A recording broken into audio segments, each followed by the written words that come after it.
What is up, my friends? My name is Echo Through, and today we're here with episode 8 of the Spring Trap. Cleric Dragoon is here, my co-host every single week, all the way up above. And today our guest on the channel is Klaus. If you don't know Klaus, I don't know where you've been, guys. He is Mr. Supercell, been to Helsinki. We're going to hear all about that in a little bit. But Goon, why don't I hand it over to you really quick, man, so you could say hi to all of our people that are here right now. What's up, everybody? Cleric Dragoon here, guys. I am pumped, amped. I am ready to go. Excited to have you, Klaus. Thanks for coming today, and let's get it going. And Klaus, how about you, man? Why don't you tell everybody that's here a little bit about yourself, who you are, why you're so important for us to have here on the Spring Trap today. Are you that important? Hey guys, what's up? It's Klaus from YouTube's very own Klaus Gaming.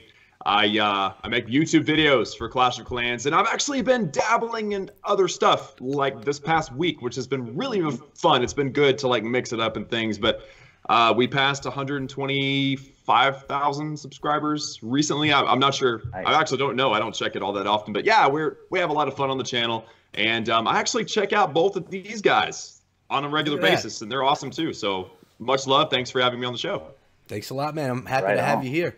So basically, guys, just to remind all of you what this show is all about, we talk Clash of Clans, but we also talk other things, life, funny questions that you guys submit either on Discord, Twitter, or in any of our live streams. If you send us questions throughout the week, we address them here on the show. So it's a lot of fun, guys. We're going to start off with some Clash of Clans questions, then dabble in a bunch of other stuff. And then towards the end of the show, we're going to take any questions that you guys might have from the chat, and we're going to address them as well. We're going to pretty much stick to our format, though, for the beginning, but don't stop it up in the chat. If there are any questions that we think we want to grab, I'll copy paste them over here so we don't forget them, and they'll be ready to roll for you. I just want to shout out a couple of people that did show up to the show. We got a couple of YouTubers themselves. We got Spooby up in the house, Kaya Girl. We got Duke is here. We have Jim M, one of my biggest supporters. Rose Panda, according to Goat, is in the house, guys. And don't forget Late Sleepers in the house too, man. What's up, Late? Late Sleepers here, and so is Lauren Nicole. What's going on, everybody? I know I missed a bunch of you. I'm sorry, but we love all of you. But guys, why don't we start this out, and we're gonna get into our first question right now, and it's a question that comes at us from Twitter, and it's from Evil Queen, and it's a question for Klaus. And you know what? I get the feeling that a lot of these questions tonight are going to be about Klaus. Everyone's starstruck because of you, man. I'll be honest, I'm a little jealous because, you know, you're on the show, you know, the handsome guy, but whatever. Let's get into the first question. It's from Evil Queen. She says, Klaus, I hear you're probably coming to Vegas Live. What are you most excited about? Vegas Live is going to be a blast.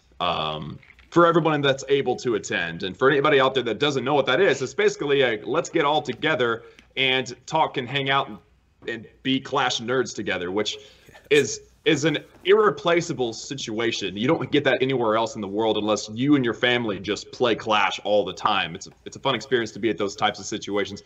But I'm not 100% sure I'm going to get to go because I didn't realize this until lately, Echo. But my wife's birthday is on the day of. And that's a big bummer. So I'm still like, you know, doing every little thing I can to make her happy so that she'll say, go do it. We'll celebrate another day. I mean, birthdays, they come every year, right? Yeah. Yeah. No big deal. Well, hopefully you are able to make it. If not, I'm sure everybody will understand. It's for a good reason, right? Yeah, of course. I mean, I wouldn't miss it unless I had a good reason. But if I do get to go, I'm hoping to meet every single one of you there because, like I said, meeting people who are like-minded and are really passionate about something like you are, amazing experience, an amazing feeling. So it's all about the people for you, right? Oh, yeah. I mean, the game is the game. It's like it's always the same game no matter where you are, right? But the game is about the people that you're with and the people that you're around. Like if you're playing on a desert island somewhere, you can still chat with your clan, but if you're with them in person, it's just a totally different experience. It's wonderful. Can't wait. I could imagine. I'm hoping to make it to an event like that some other time. I can't make this one, unfortunately. I'm going to cry about it on my own time, but me too. I'm gonna cry too. All right, let's get to our next question. We only had 2 via Twitter this week. Most of the questions today came through Discord. So let's get to the second question. It is from Late Sleeper, and he says, again for Klaus. And this is about your latest video. It says, in your latest video, it debates LALOON at Town Hall 9 with either 4 Rage or 2 Rage and 4 Haste. why not use 3 and 3 in Crystal League and split the difference? So he's questioning the topic of your video. Why do you choose the way that you choose? And I know that you love LALOON and stuff for your farming, and you're Mr. Farming. So why? Well, I don't know. Like as a content creator, sometimes I just look for polarizing positions on the same subject, and so it was like, all right, can I just use all haste or all rage? You know. But instead of doing all haste, it wouldn't be logical for me to do that because that's a Dark Elixir spell and I'm farming Dark Elixir. So I was like, all right, let's just go 2 and 2 or all 4 rages and just go with it, see how it goes. But I think that's a great question and an alternative. And maybe another video would be the perfect balance between the two, 3 rages and 3 haste spells. Although I do like to bring a poison for Clan Castle and whatnot. So maybe I would go with a 3-2-1 composition. I don't know. That's a good question. Yeah. I mean, it also depends on what you need. I mean, for me right now, well, I don't really need anything, but as a Town Hall 10 or even as a Town Hall 9, if you don't need your Dark Elixir, you can go with those haste spells. You could waste as much Dark as you need. It really depends on what you're looking for, really. Totally. And I do like to have 1 rage, though, just for the queen. Put it right on where the queen is. Yeah. Wrecker. Definitely, I agree. Yeah. Goon, you're the air attacker yourself, but what do you feel? Well, you know, like, as far as when I'm doing a lot of air attacks, especially like Queen Walk Lalos, I'm 3 and 3 most of the time. 3 rage, 3 haste, and a poison to CC. Okay. Yeah. So there you go from the airman himself. Or a Skelly. I mean, it depends. If you're doing Sui Lalo, you might want a Skelly spell to throw a rage and a Skelly on the queen towards the core of the base. This depends on what you're doing, but Queen Walk LALOON, that's how I roll. 3 and 3. Nice. All right, well, let's get into some of our Discord questions that we have today. There are some interesting ones, so let's see how they go. First one is actually a Clash of Clans related one. It says, why doesn't Supercell give us the Ice Wizard permanently? It's balanced and it's not overpowered. Why won't they just give us the Ice Wizard? First person I've actually ever seen ask for the Ice Wizard. Most people say that it's a troop that's really not even necessary. It doesn't do much. But why don't they give it to us? Why don't these, I mean, I know we've kind of discussed this before, but why don't we get these troops on a regular basis? Why are they just special event troops? I mean, they're in the coding of the game. Who's taking it? That means you, Goon. Oh, well, now look, I'm looking through the window on this one, but, you know, I like the Ice Wizard. I don't know why they don't give it to us. You know, I think he's cool. I mean, like you said, he's not overpowered. He's really not that special, but I tell you what, making a funnel, it's fun, dude. Like, you could throw regular wizards up with the Ice Wizards, and they'll go up to the fences, and the other wizards will take the outside funnel, and you've got 2 layers of funnel as you're going in with your conventional kill squad. So yeah, I like him, man. I would like to see him in the game, to be honest, but I'm not really sure why Supercell doesn't do it per se. Yeah, I'm not sure either, but we got to get a little bit of hype right there for the donation that was just thrown. Azrael Loaded just throwed a little donation. Thank you so much, brother. Much appreciated. All right, so now to you, Klaus, on that same question. What's your feeling? I'll answer as best as I can without breaking any contracts. Of course, and that's all we expect out of you tonight, man. I have an idea of why. That's just my thought process on it, because honestly, they haven't discussed the Ice Wizard with me. It's like I've never mentioned it to them, so they haven't mentioned it back to me. Right. But I think that they see the Ice Wizard as like the cherry on top. It's like the big truth, the truth that I love. I loved the Ice Wizard when it was around for the Christmas update. It was amazing. He's such a beast.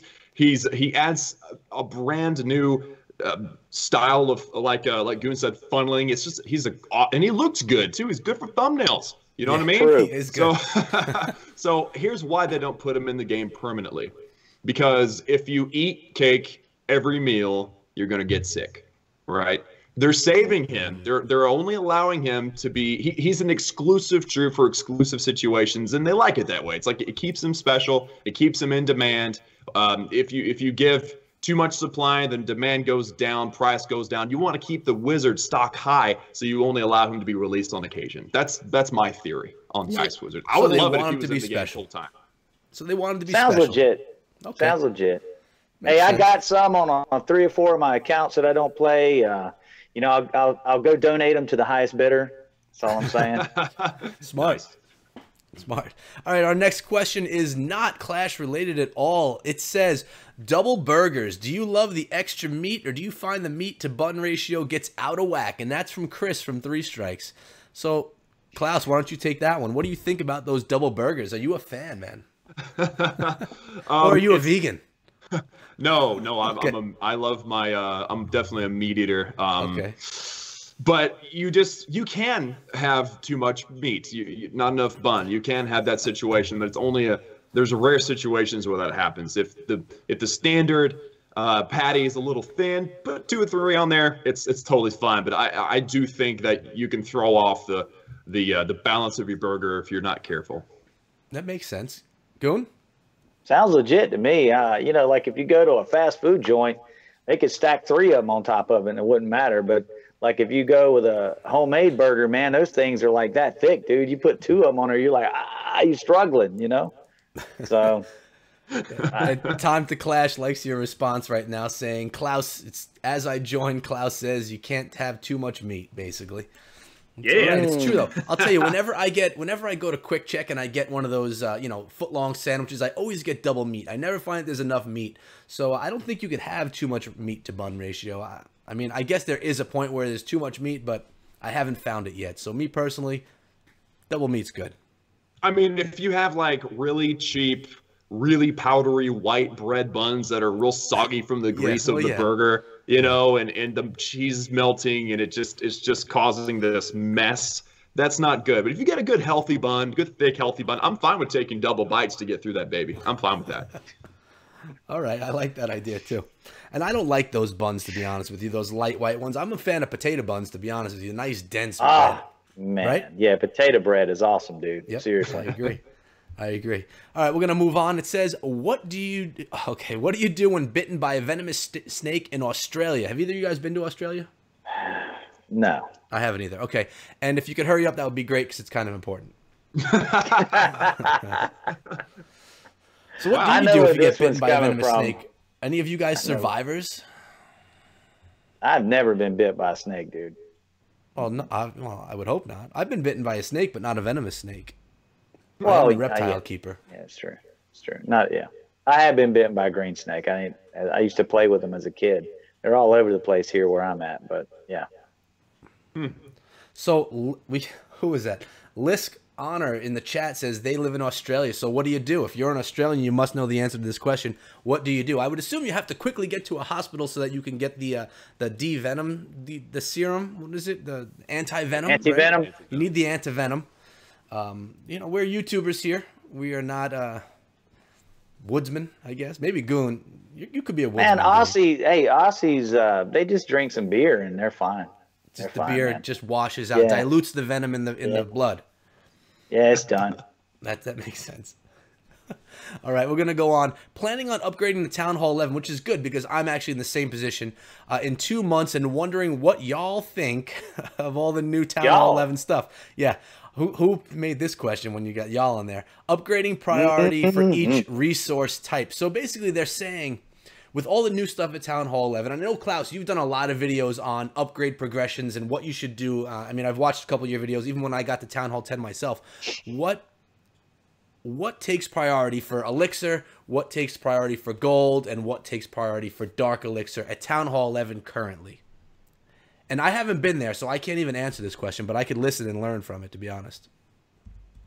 Okay. Well, I did make a video, shameless plug here. I did make a video on this, but it's an older video. It's prior to the update, so it doesn't have like the new army camps or anything like that. But this, it's all math based. So it takes the defense and it says, okay, let's look at the math, the numbers of this defense and see which one's most beneficial compared to how long the upgrade takes. So that way you can add as much damage per second on your base as possible. So that's still relevant, but certain things have changed. Obviously, the Inferno, you can heal through it and things like that. But still, Gold probably needs to start by going into traps and things, just because I've found that if you're hitting a dead base, that all the traps are completely gone. You can 3 it easy. Traps are really the X factor in a lot of, obviously, the base design too, but the traps are huge. So I would say maxing traps at the Gold should be your top priority. Besides keeping your lab running with your elixir and your dark elixir, I would pour all elixir first hand, like immediately into the army camps, because the extra troops, who doesn't want extra troops? And then any other kind of offensive infrastructure. I can't remember off the top of my head if you get new. I don't think you get new barracks or dark barracks, spell factor, or anything like that. But definitely your Grand Warden. That's where I noticed I spent most of my time grinding for Town Hall 11 when I first got it. Was like, I'm gonna barch until I'm blue in the face, but I'm gonna get a lot of elixir, and I'm gonna max in my Warden as soon as possible. So that's what I did with the elixir. And then Dark Elixir obviously needs to go into the heroes. Get that Queen, get that King up from 40, which is your max for Town 10, up to which is now 50. Yeah. And then obviously, again, just to drive this home, you always want to keep your lab running. So put, whatever troop you find that you're using the most, or maybe smart guys like Echo or Goon are putting on their channel are good for that Town Hall, using an attack that you think is cool. Upgrade that troop first for war or whatever. That's where a lot of your elixir and dark elixir is going to go into. But definitely the hero grind, the warden grind, and your traps would be your first priorities. Yeah, that sounds good. And one of my favorite things to watch at Town Hall 11 are those queen walks with the Grand Warden as well. It's so powerful. I love watching attacks that use that. It's one of the newer things that I've been noticing lately. So yeah, I like that whole Grand Warden idea. I can't wait to get my hands on him. But be careful with your Warden, all right? I think Supercell put a bug in there, because that Warden will steal your healers in no time. Like, really? You've got to, as long as, if your Queen is taking damage from something, you're fine. But if there comes a moment where you've got your Warden, you got your Queen walk, and the Queen is hammering on some stuff, she takes out the only defense targeting her, then you're almost guaranteed to lose your healers. So you got to make sure, don't drop your Warden until you know that Queen is under direct fire constantly. Otherwise, you're going to lose your healers, and it's terrible. Yeah, I can imagine the attack just crumbles at that point. Haven't seen that happen yet, but really, to be honest, I look at the 3 stars more than I look at the 0 stars, right? Go watch my channel. You'll see way too many fails with that. I believe it. They happen, man. They happen everywhere. Yep. All right. The next question, and I don't know, it's something I brought up on Twitter too. It's about me personally. Should Echo grow a Goon style beard? And this may have come up because I was sick for a while. I haven't shaved in about a week, and I mean, this is a good beard for me. I know it's nothing like what Goon has rolling over there, but so they want to know if I should grow a beard. And then someone else, that was actually Tyke right there asking that question. And then Chris, again from 3 Strikes, says, what kind of money do we need to put together to have Echo grow a handlebar style mustache? Yes. That one I don't think is going to happen. I do have to go in public. I don't sit in my house all day just making videos. So as far as the handlebar mustache, I don't think that would ever happen. I would, as a teacher, I'd be just ridiculed by my students, and that would be tough. But what do you think? Should I grow the beard, guys? I mean, we got 2 opposites on the screen right now. We got Goon with the beard and Klaus with the straight razor shave right there. He's got some hair going on right there, man. He's coming in a little there. Chin hair, right? Yeah. That's about all I've got is a chin hair. No, to be honest, I think if you can grow a beard that you're proud of, you should do it, man. Because like for me, I don't know. It skipped a generation or something, so I don't grow it like I would like. Otherwise, I'd be rocking the Skyrim Viking Nord beard. I would be rocking that too, but I can't do it.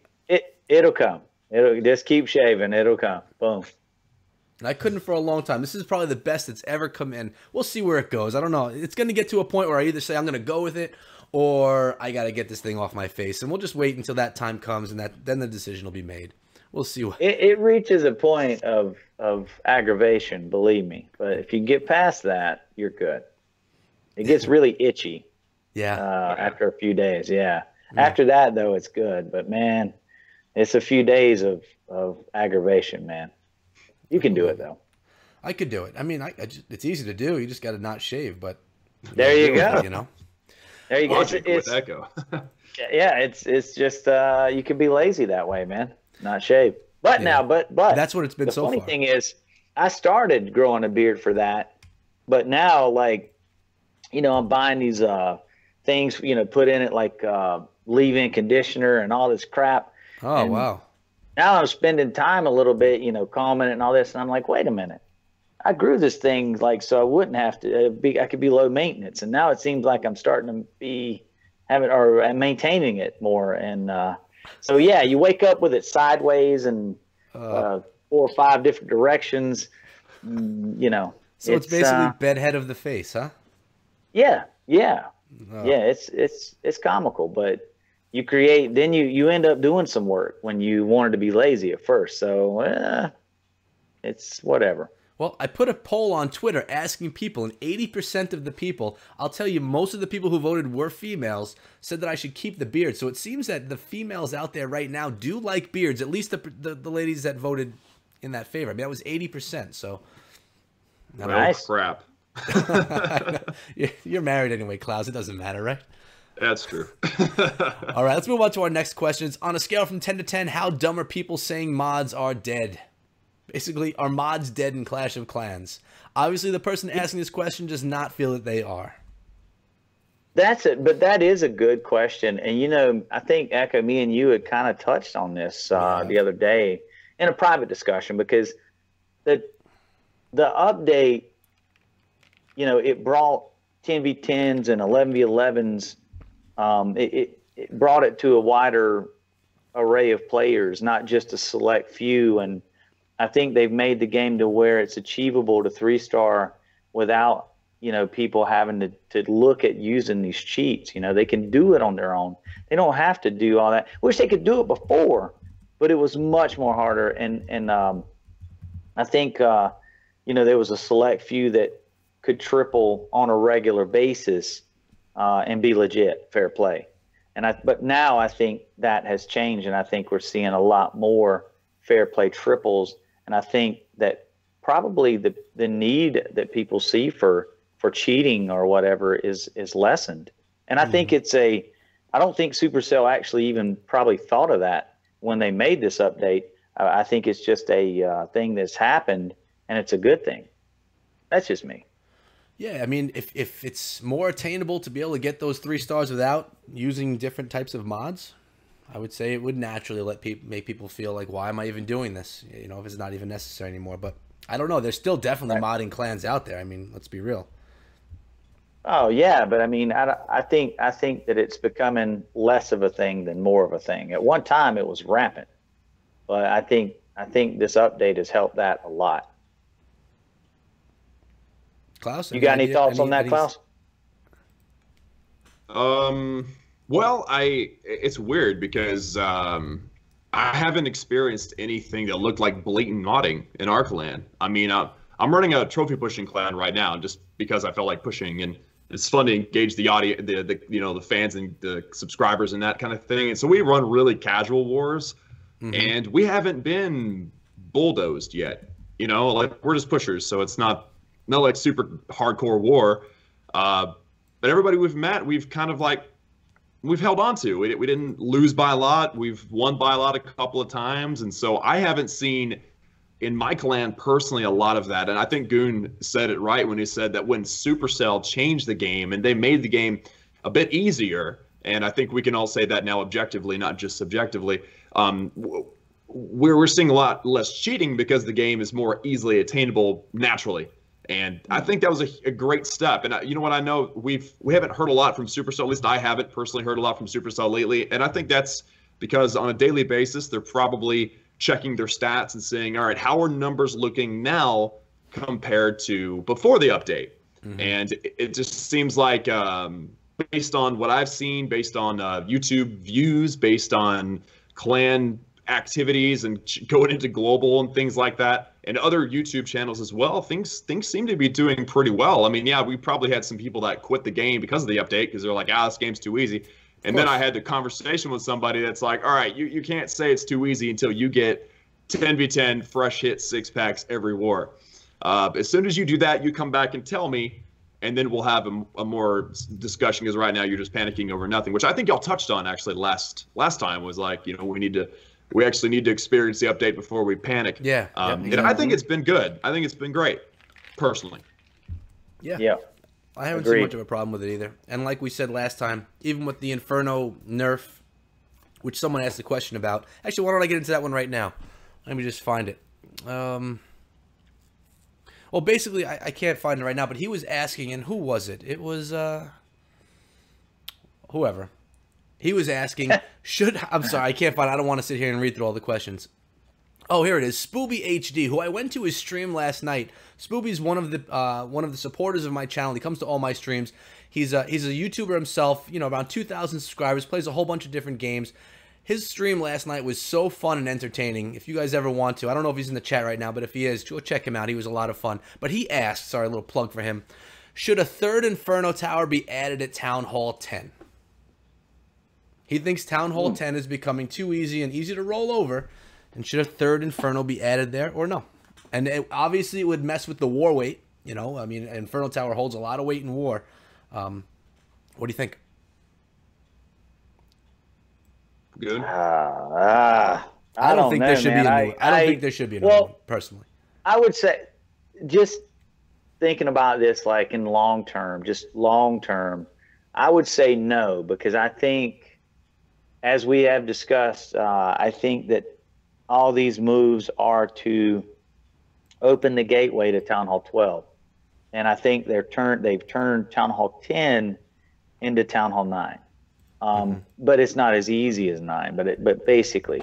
So if they added more defense right now to 10, it would become more difficult again. And there again, I think Supercell's pushing the end game. They're trying to make Perma 9s move forward. I think that's the route they're going, in-game route. And so to make 10s easier to triple will make 9s go to 10. I think that's my thoughts on it. I mean, how do you feel about that, Klaus? Oh, me. Sorry. I think you're absolutely right. I mean, they did say that in their blog. They said, hey, we see Town Hall 10 as being scary. People don't want to go to Town Hall 10 because of the Inferno Tower, so let's make it less scary. They made it very simple and clear, and that was their intention. And I think that was a good move, because I find it ridiculous that you have a game that's about progressing and there's a certain spot that's so far away from the end that people want to be at, you know? Like, logically, outside looking in, thinking about that, Perma 9s, it doesn't logically, it's not supposed to be that way. Now, of course, people play the game how they want to. I'm not going to, like, argue with them. Oh, you want to be a Perma 8? That's cool. You can't get into my clan if you're a Perma 8, but yeah, you can play Perma 8 if you want. That's fine. But really, ultimately, the goal for Supercell is they want to see us all progressing, you know? I mean, from all kinds of standpoints, business standpoint, attention span standpoint. You know, if I was sitting at one town hall and I wasn't farming and just attacking in war and that was all I was doing, I'd probably get bored pretty fast. Just being honest. Yeah, no, I'm a person that likes to progress. Even right now, as a Town Hall 10 maxed out, I do have about 5 more troops to research, but all my builders are doing nothing, and all I want to do so bad is go to 11 so I can start farming and progressing again. But everyone tells me I have to sit and get all my research done first, which I'm doing. But I'm farming in 11. It's not that glorious. I'm just going to tell you that. I'll teach you how to farm, Goon. You just got to use my strategy, man. It's pretty simple. Okay, all right. I just jive barch. I mean, I'll teach you something, man. Come on. Very monotonous. Anyway. All right, let's move on to the next question. It says, has Klaus ever been approached by a toothpaste company to sponsor his channel? It's from Nedster, and Klaus is known not only for his good looks, but his bright white teeth, and that's where this question comes from Nedster. Toothpaste. New sponsor for the Klaus Media family. Wow. Okay. No. I've never been approached by a toothpaste company to sponsor the channel, but no. So the teeth, they whiten themselves. The toothpaste doesn't really do the whitening. I don't know. That's biology 101. The teeth want to be white. There's a natural, the saliva keeps it clean and stuff, but it's the balance. It's like, do you eat and drink too much staining things for your teeth to keep up whitening in itself, and that determines your whiteness of your teeth. So naturally, what I try to do is brush my teeth after having coffee. That doesn't happen every day. It should, but that's the only rule I follow. Are you a big coffee drinker, Klaus? Yes. Yeah. Me as well. Coffee power. Yeah, I hear you. Goon, do you drink coffee or just booze? Well, I tend to stick to caffeinated drinks. Mountain Dew is my drink of choice. Really? When it comes to caffeine. If I need a boost, I'm drinking some Mountain Dews, man. Now, you know, my more therapeutic drinks, as you mentioned, B Fuel and W Fuel, you know, I have those on occasion at home. Yes, So. that's fine. And that's to each their own, right? So, Klaus, you're looking to be sponsored by Green Mountain Coffee. Goon, Mountain Dew could sponsor you, and I'll stick with my G Fuel sponsorship, and we'll all be happy. We're not stepping on each other's toes with that either, so we'll be all right. Sounds good. All right, let's get on to another question right here. It's from Towel, and he asked, what's the weirdest place you've ever done your war attacks in Clash of Clans? I know, Towel. This is a good one right here. I want Klaus to get this one. Okay. This is a good one. Go for it, Klaus. Okay. So I try my best to only do war attacks on my iPad because I'm so used to the space and stuff now since I've been doing, you know, only iPad for 2 years. Mm-hmm. But I'll play, you know, if I'm on the road, my iPad's only Wi-Fi. So there's been occasions where I've actually had to, kids don't do this at home, but I've had to do a one-handed war attack without really looking while going in the car. Yeah. Driving. That's not a weird, that's just a bad idea. And I did it one time, and my wife, I told her, I shouldn't have told her, but I told her. And she pretty much bit my head off and grounded me from warring for a week, and it was just bad. So don't recommend that. No, that's funny. I'll jump in front of you because mine was exactly the same one. I've never done anything weird, but the most dumb one was while I was driving. I realized that I had to get my attack in a short amount of time, so I did it while driving. Can't say I tripled on it. It was a while ago. And it was bad, but now let's hear yours, Goon. You got a good one. For me, it's I think he's trying to get me, like, when I'm working days at work and I got war hits to do, the safest place to do a war attack is in the bathroom. So I'll do what you call a bathroom YOLO. I go in the bathroom and I'm just like, you know, I'm doing my attacks. I got to get them in. You know, I'm like, give me some troops. You know, I request and I go in there and I do my hits and I go back out. You know, nobody's none the wiser, right? So that's I think that's what Tal's touching on. But bathroom YOLOs, I'm famous for those. We've all done that, where you have to just try and get away for a few moments, especially if you have kids. You hop in the bathroom and jump on, you know, all the games, collect some resources. Well, most of the time when I'm home, I seriously, dude, I got a setup. I got this pillow that I bend and I sit in the bed and, like, I put my phone on it. It's perfect height, and I do my war attacks at home in the bedroom. But when I'm at work on days, man, it's crazy at my work. So, like, you know, you got to go off somewhere and kind of sneak off, and if you got to do an attack really fast. So that's it. YOLO. It ain't no. It's a 5 minute, baby. It's a 5 minute plan. Let's go. So you don't want to touch your phone, basically, right? Bathroom home, hands all over. Come on now. I didn't say I was doing anything in there other than doing war attacks. I mean, It's not like I'm taking a deuce while I'm doing a war attack. Come on, man. Not every time, yeah. Okay, let's move on to our next question. The next one was, have you ever wanted to stop clashing? And why? It's from Stig. It's a great question, actually. You see so many people, especially like clan leaders. You see leadership change in clans so often because it's, you know, it's a lot of work, a lot of management. You know, it just happens. You see a lot of people just leave the game when you're in these, you know, solid clans that are warring all the time. So have you guys ever wanted to leave Clash of Clans and just not play anymore? And I know it's different for us as content creators because if we leave the game, that's our whole YouTube channel. So Klaus, never. No, of course not. No. Yes, maybe. So the way that works is very simple. No one in the world can do the same thing every day. No one. Like, it gets old fast. So the way I've combated that, because as a content creator, I'm going to make content on the game I play, you know? So the way I've combated that is, okay, sometimes I'm all into war. Sometimes I'm all into farming. I just want to max my queen. Sometimes I'm all into trophy pushing to Legend League, which is not a fun thing to do because there's clouds. People that push on a regular basis, they deserve some respect, I'm telling you. But it's all about balance and changing things up for yourself, because people, like you said, leadership, it changes so often, especially in like the hardcore clans. That's because they burn out hard. You know, a car can go 400 miles at regular speed. But if you crank it up to 120 miles per hour, that thing's only going to go so far. You know, you've got to pace yourself in anything you do, otherwise you're going to burn out. And that's what happens. That's what we avoid as content creators too, I imagine. Yeah, and that's true because those leaders in the clan, they're dealing with clan mates that are burning out and maybe not getting in those attacks or not putting the time in to plan them. So they're getting frustrated about the people that they're leading that are maybe getting frustrated and you know, burning out themselves. So, yeah. How about you, Goon? Do you have anything to add to that while I grab some questions here from the chat? Touch back on the original question again, Echo, please. The original question was, have you ever thought of quitting Clash of Clans? Oh, whoa. No, absolutely not. But now, you know, I play, whenever I need a break, I play first-person shooters a lot. I see you, Klaus, with the new Roman game. I checked out your last video. Strategy game, great game.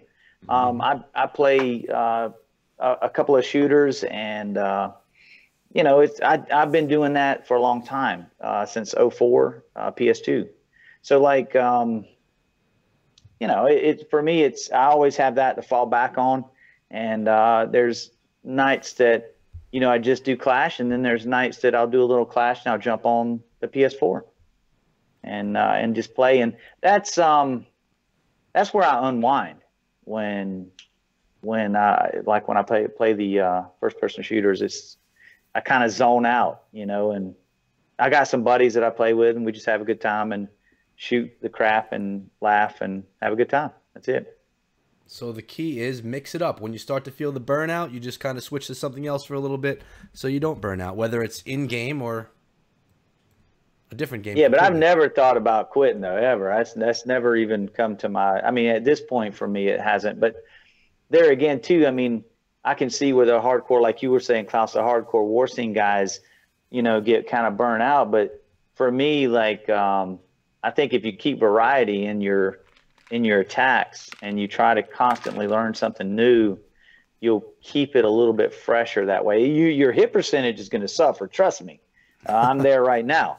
But just trying to always push the envelope, push your comfort zone, and it keeps everything fresh. If you're at a town hall that, let's say you're a perma 9, perma 10, whatever, that's one way to keep it fresh in war. I agree. Little love to Power Bang, who just showed up in the chat. What's going on, brother? Oh, Thanks wow. for coming in, stopping down. I appreciate it, man.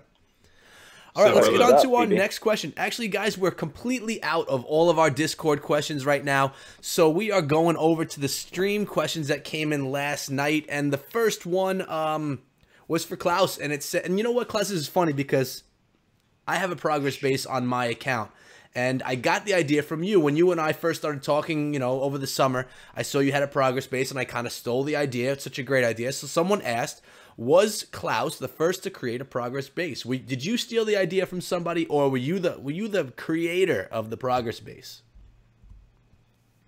As best as I know, I did in fact create the progress base.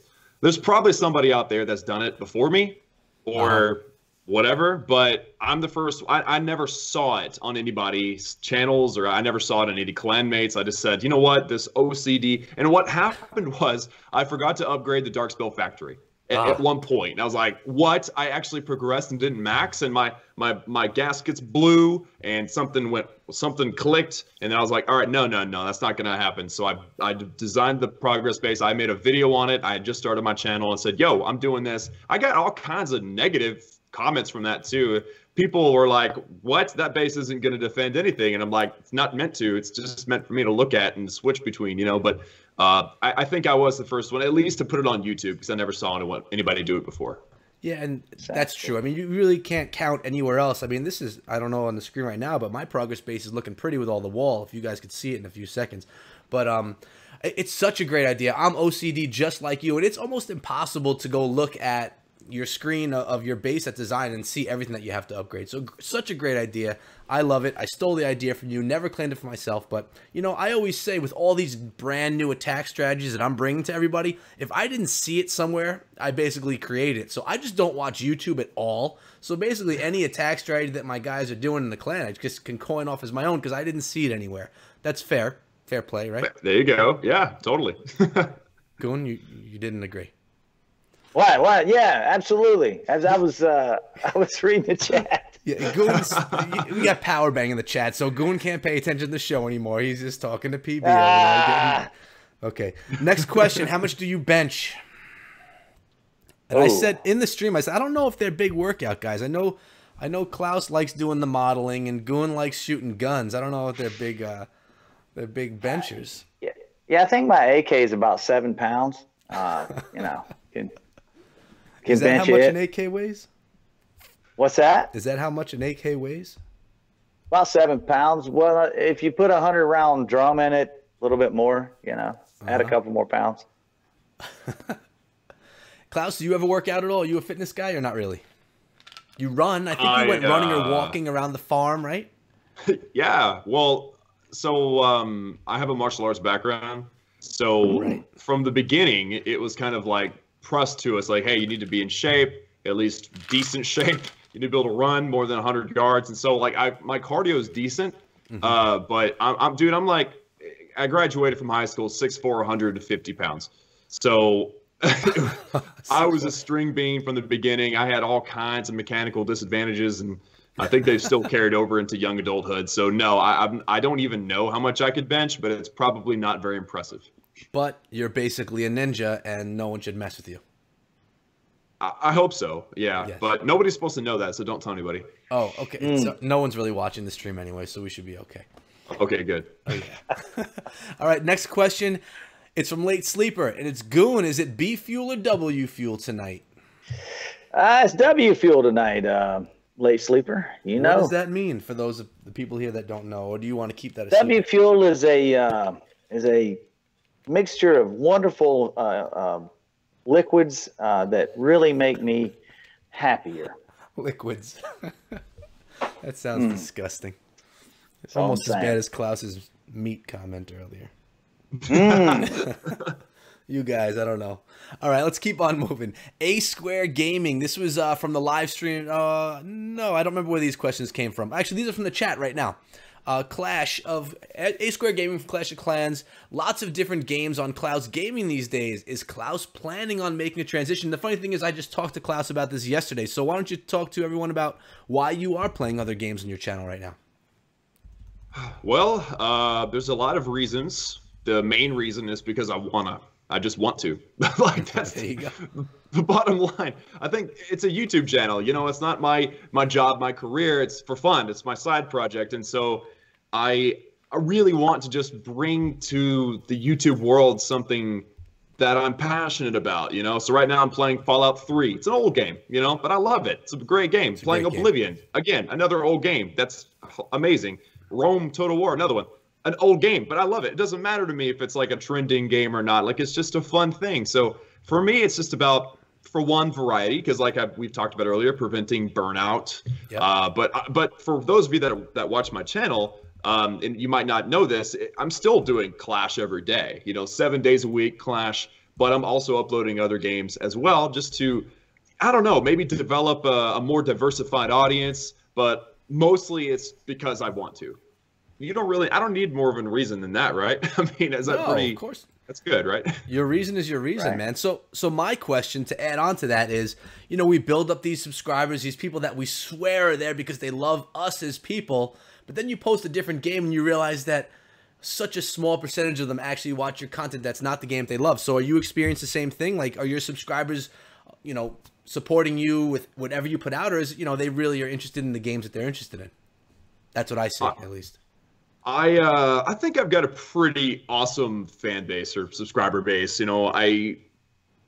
But yeah, I mean, mathematically, like numbers wise, I mean, the game that they subscribe for gets more views than the games that they didn't subscribe for. But my hope and my wish, and this is for all content creators out there and all viewers, like for those of you watching right now, for those of you that watch later when this is just a VOD on Echo's channel here, understand that creators have to have variety in their life or they're going to lose their mind.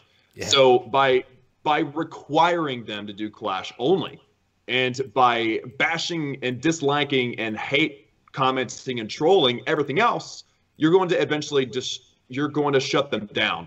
And I've basically made it my mission, guys, to refuse to be shut down. Like I'm going to diversify for my sake and my future sake on YouTube, because if I don't, I've done 750 YouTube videos on Clash of Clans. I mean, I'm pretty sure I've made the same video 100 times at one point. And so we want more of that same video. Yeah, is there more to do? Not really. You know, so what am I going to do? I'm going to diversify and play new games. And why not start with the ones that I already have? Because that's cheaper, right? I don't need to buy them. And for two, I'm passionate about it. I know a lot about it, and I enjoy it. So, but yeah, to answer your question straight again, definitely less views, but it's not about the views for me, honestly. Yeah. Very good. That's nice. Very and you're good. choosing good games. You know, you're choosing Fallout, one of the best games ever, and Oblivion. These are great. Are you gonna do Skyrim, or did you start Skyrim? If you did, I didn't see it. Not yet, no. My intention right now is to start with Fallout 3, progress to Fallout New Vegas, and then do Fallout 4. That's probably going to be a while. And then same thing with Oblivion. Do Oblivion, then transition into Skyrim. Cool. And you know, I guess the idea is play the older game, maybe accumulate some of that fan base, because hey, I'm playing Oblivion. Nobody else plays Oblivion because it's old and no one likes it, but they like it. It'll develop that fan base, and then once I transition to Skyrim, which is way more viable nowadays, maybe it'll do better than had I started now. Basically, cold turkey, but the opposite of cold turkey. I don't know. Well, you know what? Warm turkey. You know what, Klaus? When you played that Rome game, I've never seen it before. But you know what? I watched that video and I found it interesting, just because it's strategy. You know, you were bringing your cavalry in. You know, you had your forces holding up the army in front of them, and then you flanked with the cavalry, and you had some other group coming in from behind, which they went to sleep over there. I don't know what they were doing, but anyway, cavalry came in, routed them. Anyway, it was a good video. I mean, I don't play that game, but I enjoyed watching it. You know, and I definitely seen your passion for it. And, you know, I'm the same way. I post first-person shooter videos, but I don't mess with my Clash daily uploads. I do those, and I do that on top. You know, I go ahead and throw that out there. And if you want to look at it, it's fine. If not, it's all good, because, like I said, that's just something I do and I enjoy on the side. So, yeah, it's cool. By the way, Magnus Games asked the question, how do you guys find the time to put out daily videos while managing work, family, and social obligations? Echo. Yeah. Answer that one. Go with that one, bud. So, you know, Magnus, I do have that one copy pasted right here. I don't want you to think that I did not see it. It was on my list, but Goon just jumped it. But there we go. So my obligations, they are all these. I work full time. I'm a teacher, so I work all day. I have a family. I have a wife and 2 kids that I have to deal with. I go to the gym. At least 5 days a week I'm going to the gym, and then, you know, I come home, I do my daddy duties, and I do YouTube. So basically my day consists of waking up and going to work. After work I go to the gym, then I come home and do the family thing. Then after the whole family goes to bed, we're talking 9:30, 10 o'clock at night, every single day, I do YouTube, and I do it from 10 o'clock to midnight, sometimes a little bit later, every single day of the week. And it's really, I decided that if I wanted to do this, I couldn't sacrifice any of the other things. I couldn't sacrifice my family. I couldn't sacrifice my job, at least not at this point in time.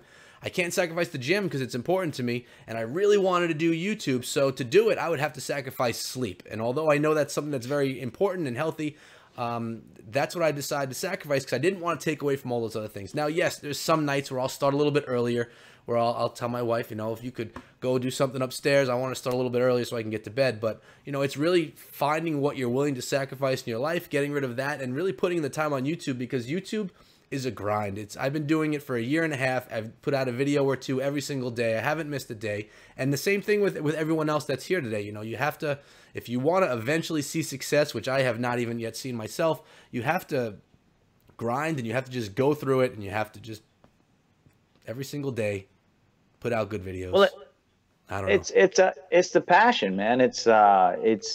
We all love what we're doing, or we wouldn't do it. There again, we've said this many times. It's not the monetary end, because I don't know where you actually start making money on YouTube. I mean, the amount of money that I've received, I've definitely told people I could take my family out and a couple other people to Burger King or something. It's pretty pitiful, but you know, you have to have passion for it, and it's something I enjoy doing. And as far as managing the time, you know, we ain't got but a certain amount of time during the day to do things. And like you say, you have to cut corners. Of course, sleep is something that I definitely sacrifice on my end. I work shift work though, so unlike you, Echo, I don't have a regular schedule. So there's times that, like, I'm on.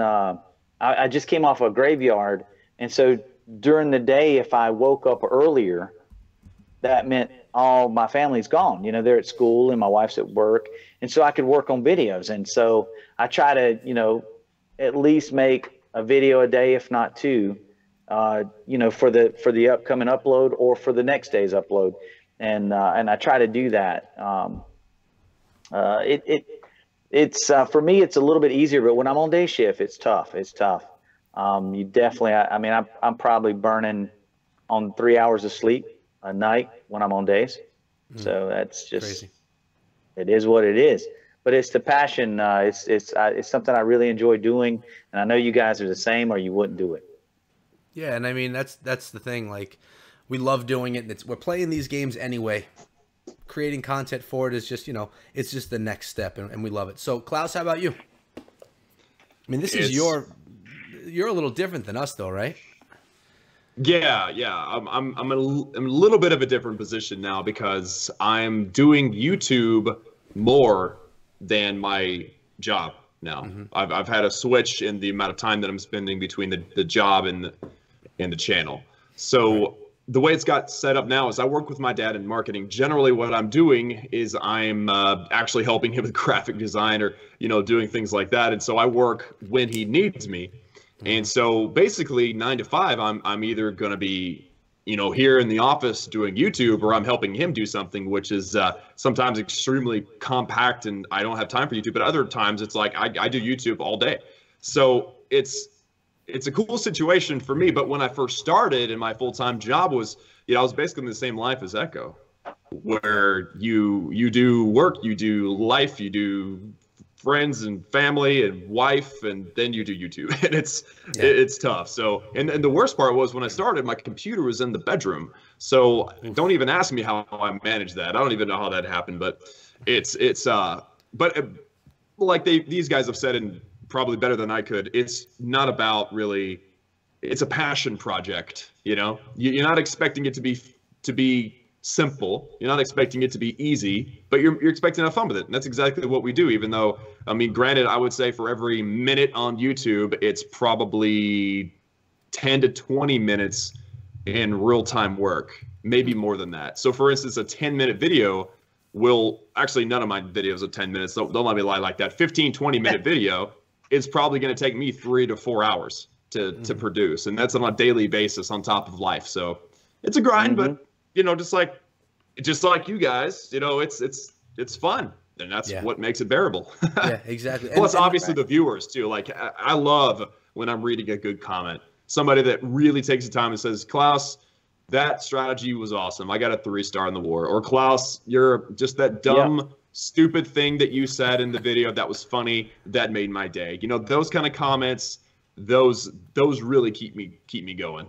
Yeah, and I get amped on that, dude. When people say that I helped them 3-star in war, man, I'm just like, yeah, because that's it. Yeah, and I was gonna say the same thing about the community. You know, when you get those nice comments, it just kind of reminds you why you're doing what you're doing. Especially if sometimes times get tough and you wonder why, and it's just that grind is getting to you, and then you just get one comment that's just awesome and just reminds you what you're doing it for. So, yeah, there you go. Hey, did you grab that question by? Of course I did. Find him. I grabbed them all, Goon. Clash with Demon Apocalypse. Yeah, I got that one. Did you get that one? Okay, that's the next one I got. Good. Before I get to that one, I want to touch on this one first because it kind of is aligned with what we're talking about, and it's from Irvin Elijah, and then I'm going to get into that Devil Apocalypse. How did you guys first get into Clash of Clans? We're talking about our grind with working with Clash of Clans, but what first got us into it? Klaus, why don't you take that one? My roommate, actually. I was in school. I was trying to get my degree, and my roommate comes home from his thing he was doing. I think he was in school too. But, you know, obviously college has weird schedules. His classes were in the evenings. Mine were always in the mornings, because I'm a morning person. I like to get stuff over with in the morning. And so he comes home and he's like, "Bro, you need to play this game." and it was Clash of Clans. And I looked at the game and I said, I saw the Super Bowl ad with Liam Neeson. It looked really cool, but I didn't play it. That was the thing. It was like, I'm like, dude, I can't do that. Before Clash, I had never downloaded a game on my phone. And the reason for that was simple. I knew it would be addicting. So I figured, okay, graduate from college, then figure out how life is and go from there. And so I graduated from college, met my wife like the last month of college. Of course, then she was not my wife yet, but we got married later on. And then actually the way my work schedule was working back then was it was like all day, 3 days a week. And then the rest of the week, the days I was recovering. So I was able to dive into a game and had a lot of fun with that. And then I think I was like a town of like 3 months into the game. And I was like, I'm going to make YouTube videos because I'm watching all these other YouTubers and it looks fun. So let's just do that. But yeah, it was my roommate. So shout out to Jay. Love you, man. There you go. How about you, Goon? Nice. What got you into it? I seen a TV commercial during some type of sporting event. It's probably the same one. Like a football game or something. I don't know. I don't watch sports very often, but that particular day, this commercial came on and it was just running. I think my father-in-law was over, so we were watching. He likes to watch sports, so like we were watching it, and then all of a sudden this ad came up, and I'm like, wow, that looks cool. And I had downloaded Angry Birds before that. And, oh boy, I would play it like if I was at an appointment or something or somewhere where I had a little time and I was bored. So when I downloaded that game, man, I was hooked. I mean, immediately I was just like, man, and I can remember how fun it was, those first raids. And, and I was progressing really rapidly. I mean, you kind of progress quickly at the beginning. And so I told all my buddies we were playing, I had a clan online then, and I told all of them, I was like, you got to download this game, dude. It's crazy. And so they downloaded it and we made a clan. Of course, when war came out, we realized quickly we sucked at war. We were good at first-person shooters, but wow, this war thing.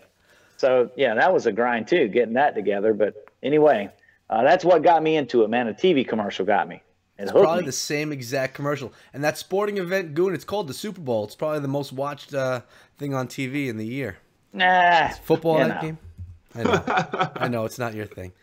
Me, I used to play Star Wars Commander. My brother-in-law got me into it. I'm not even a big fan of Star Wars at all, but I love the idea. It's basically Clash of Clans Star Wars version. So I was playing that game. It was very buggy. I was actually pretty good at it. I was doing all right. And then I found Clash of Clans just from the Play Store back then. And I said, oh, this game is better. It doesn't have the bugs. It's cool. I like the way that it looks. And I just kind of made the switch from Star Wars Commander into Clash of Clans. And, that was, I don't know, 3 years ago now. And I played that game. I played that game, but I didn't. I'm a Star Wars geek, dude, and I didn't like it that much, man. You know why? And I immediately said, this game's copying Clash. Oh yeah, it was definitely. But one thing that it had different was you could either, I don't even know what the good and the bad are in Star Wars. You could be like the white guys or the black guys. I don't know, the rebels or the stormtroopers. I don't know, but you could be one side or the other. So when you started the game, you decide if you were going to be the good guys or the bad guys. So you would always be attacking the opposites rather than in Clash of Clans where everyone has the same stuff. So it was different in that aspect. But right. Yeah, I didn't love Star Wars Commander. All right, so let's get to, I saw Powerbang had a question, which I'm going to get to next, but I did promise the devil that we were going to get to his question. He's asking all of us, and I don't know the answer to this one, guys, especially because this is not all I see, but I see so much of this. I made videos on it talking about it, but how do you defend Witch Slap at Town Hall 9? Like, healers behind Witch, and it lasts until the end. How do you defend Witch Slap? I would say is it Witch Slap or is it Witch attacks in general? He specifically said Witch Slap. Well, Witch Slap, I think, can be defended with outside big bombs near inside wizard towers and outside Teslas. But Gobo Wee Wee, on the other hand, it's ridiculously powerful. I mean, it doesn't matter what kind of base it is. It don't matter about the AD positions. It's just completely devastating when it comes to attacks. Now, Witch Slap per se is limited in base design. If the ADs are inside the walls just enough to where they're pecking those healers and the witches. You got those outside bombs, you got Teslas, you got wizard towers. Those funnel witches are going to go down, or outside flanking witches, and you only got your core shot, and it's gonna go down without some help from them at the end of the base. I mean, usually on a slap, everything's kind of converging around the sides and meeting with the core shot. Core shot's kind of phasing out by that time. It's getting weak. So usually you're down to royals and their abilities if you still have them. And so you need those outside witches to kind of complete the 3-star. But Gobo Wee is unmerciful, man. It's an unmerciful attack, and it's devastating. Klaus, anything to add to that? Yeah.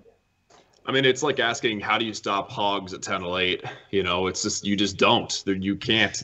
It's very difficult to do. You better hope the attacker's incompetent, unlucky, and your base design is just perfect. So that kind of goes into play with what we were talking about earlier. Supercell turning Tunnel 9 into Tunnel 8 and Tunnel 10 into the old Tunnel 9? Are they really propping us up and sending us up for Tunnel 12? That could very well be part of it.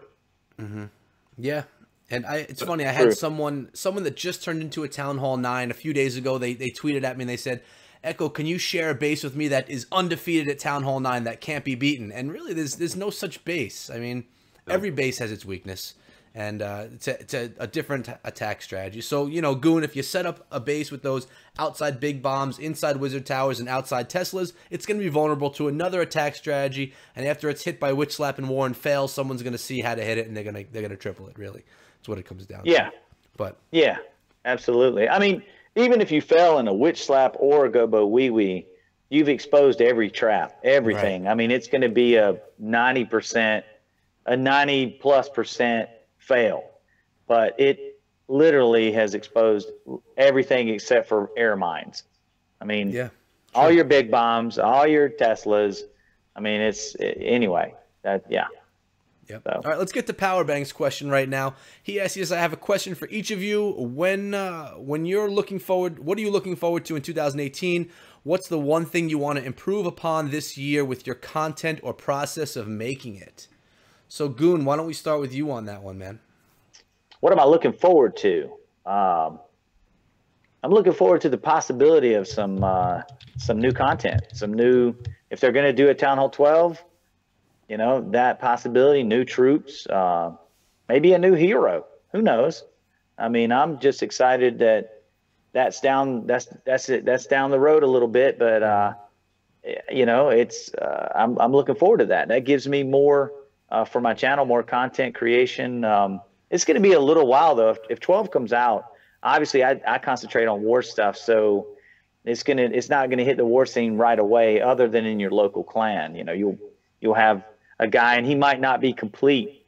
They might not let him war. It just depends on the clan, but it'll take a little while, but we're going to start seeing that, and I'm just kind of looking forward to that. I would like to see introduction of some more troops, maybe at 10 and 11, but I know that probably won't happen because like we said before, Supercell focuses on the end game, not going backwards. They want to go forwards.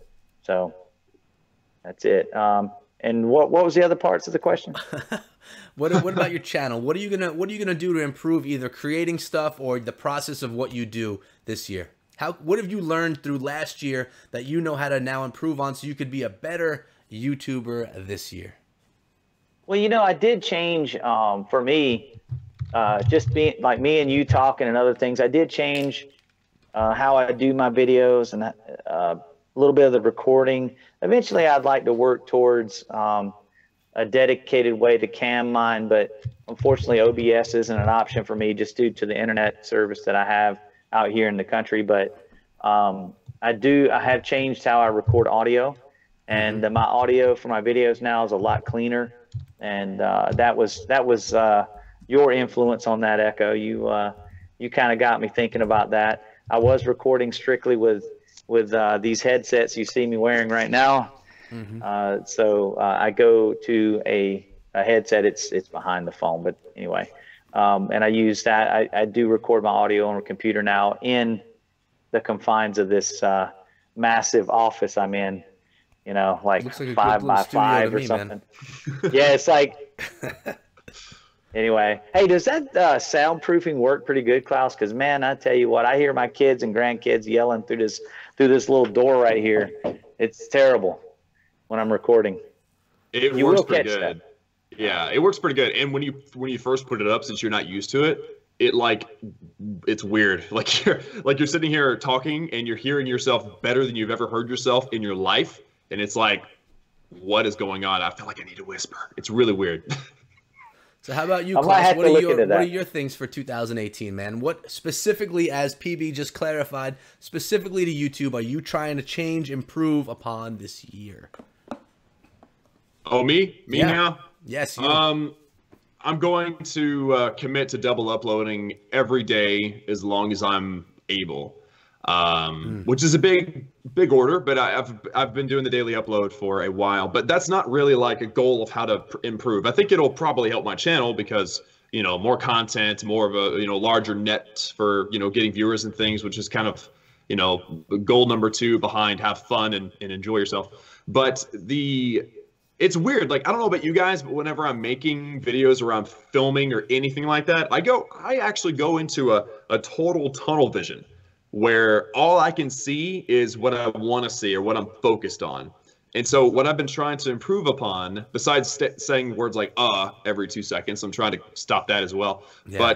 Being able to look at what's happening on a more broader scale and be able to catch things that I've missed in the past. And that's really easy in like Goon's first-person shooters. That's easy to do in games like Oblivion, Skyrim, things like that, where if what I'm trying to do, I've never put this into words, guys. This is the first time, as I'm trying to realize what's funny in the situation and not just narrate what's happening. Does that make sense? I like that, yeah. Have a very broad, open mind, remove the blinders, and really see what's happening and make fun of things that I think are funny. Because that's just not something that really comes naturally to me, is like that's great. Comedic timing and relief and things, but it's something that I know is really, it's what makes me like videos, and that is definitely one thing I'm trying to get to. No, that's a great idea, and I'm glad that you shared that, because you're right. I mean, even when I create my own content, I find myself talking about what's going on, but to break it down in more of a comedic or fun way that would be more entertaining for people, that's a great idea. I like that a lot. Anything else that you want to add before I jump into me? Take over the world. I mean, that would be kind of cool. That would be all right. Yeah. See, there you go. There's an example of it right there, man. For me, I want to continue what I'm doing. I'm pretty happy with my consistency. I really want to go throughout 2018 and not miss a day with an upload. I really try to. My goal is to put out Clash of Clans every single day for the entire year. That's number 1 goal. Number 2, I want to sprinkle in other games as well. I definitely want to get more into Clash Royale. Reason being, I love playing the game. I probably play more Clash Royale than I do play Clash of Clans, although my channel is primarily Clash of Clans' content. So I want to get more Clash Royale going on the channel on a more regular basis. I want to continue to support the Nova family. By the way, we have a whole bunch of heads that just popped in here. We have Wicked Gaming, Clash Bashing, Clash with Ash, Power Bang, a whole lot of good YouTubers in the house right now showing some support. So thank you guys for coming down. I really appreciate that. Much love to you guys. Ash is in here too, huh? Yeah, Ash stopped in. He's staying quiet. But he's in here, or at least he was.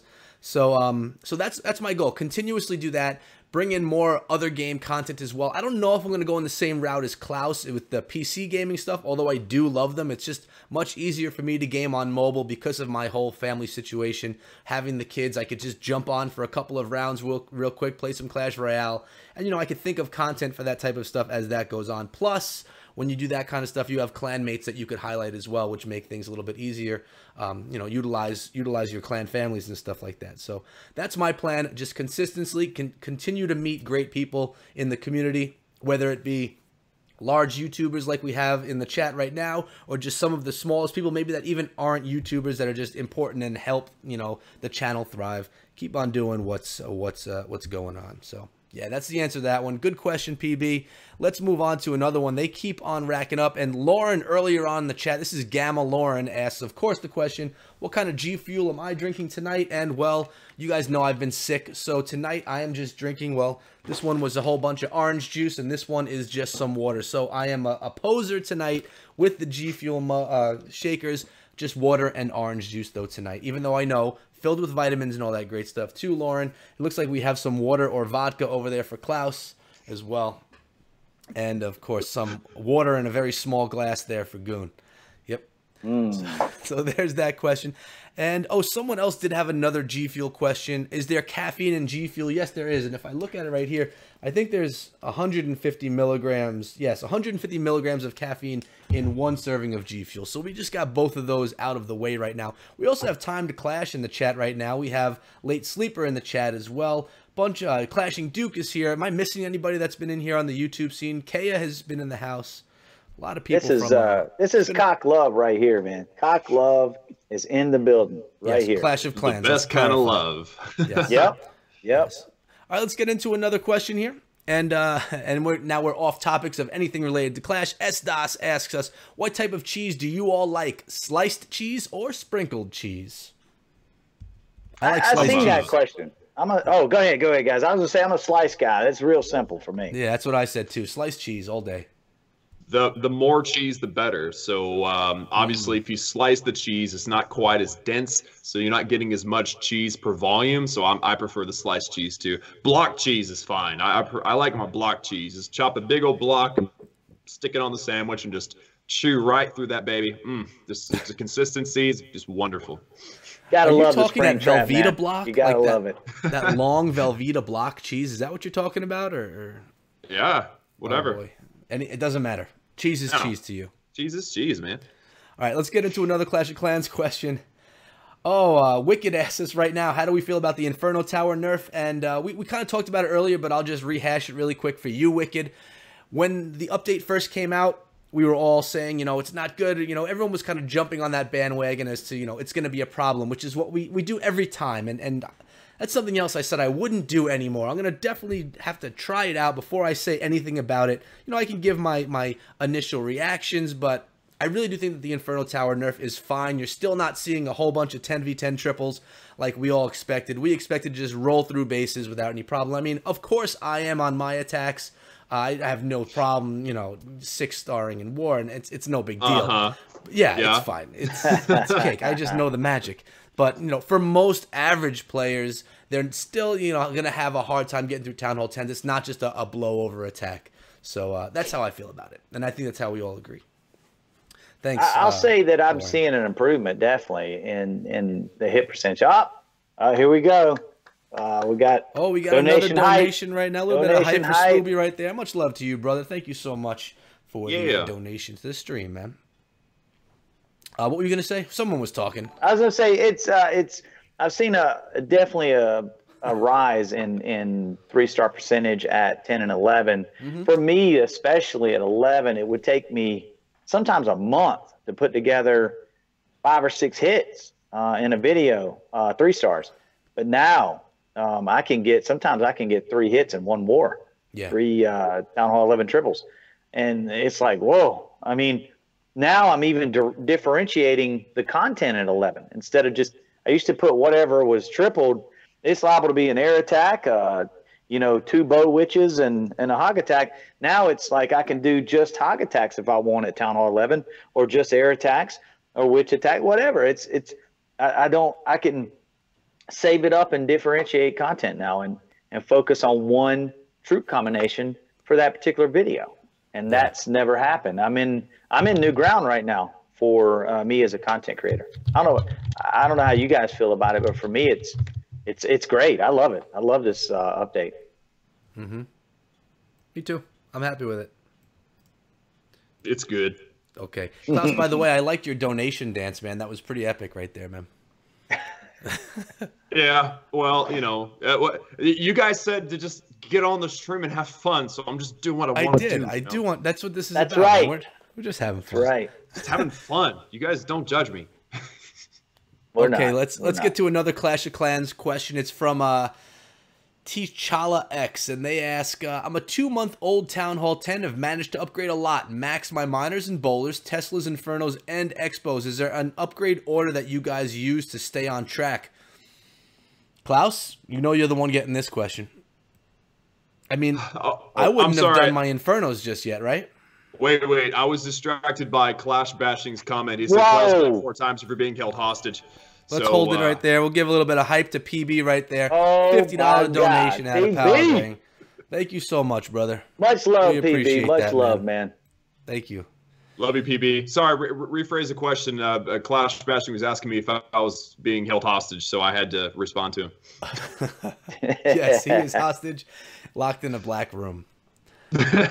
I'm scared. It's dark in here. Yeah. So I'm sorry. Repeat the question. So the question was basically, he's upgraded his miners and bowlers, Teslas, Infernos, and Expos. What should he do next to stay on track? And what I said was he probably shouldn't have done, as far as the progression that I went with, I didn't do my Infernos that quickly, just because of the war weight. So your suggestion on what he has done so far, where would you go next? Well, at Town Hall 10, you know, you have the miners, you have the bowlers. I mean, you're pretty much done. You can just quit the game now, go to 11. You don't really need to upgrade anything else. That's all you need. No, I'm just kidding. So Town Hall 10, I'm seeing a lot of hogs. I like hogs. I love hogs. Upgrade the hogs. They're amazing. They're beautiful. They're fantastic, especially with the good queen walk, take care of certain objectives. But also I don't know. It's interesting because once I got into a specific point in the game and saw what my clan was doing and just kind of analyzing the game, it's just like war weight. The whole, and even I went through this big like year-long phase of like keep your war weight down. But I'm so polarized on the subject now because everybody's so scared of war weight that they fall into engineering, and I'm so against engineering that I'm willing to say just upgrade your freaking Infernos and get over it. You know, like that's where I'm at right now in war weights. Like, don't worry about your war weight too much, especially now. If you're doing a decent job in war, just go ahead and get your Infernos upgraded. You said the air defenses are upgraded. You said the Teslas are upgraded. I would say go with the Wizard Tower because mathematically that's your best. That's actually I think it's the best defense on your base is actually the Wizard Towers.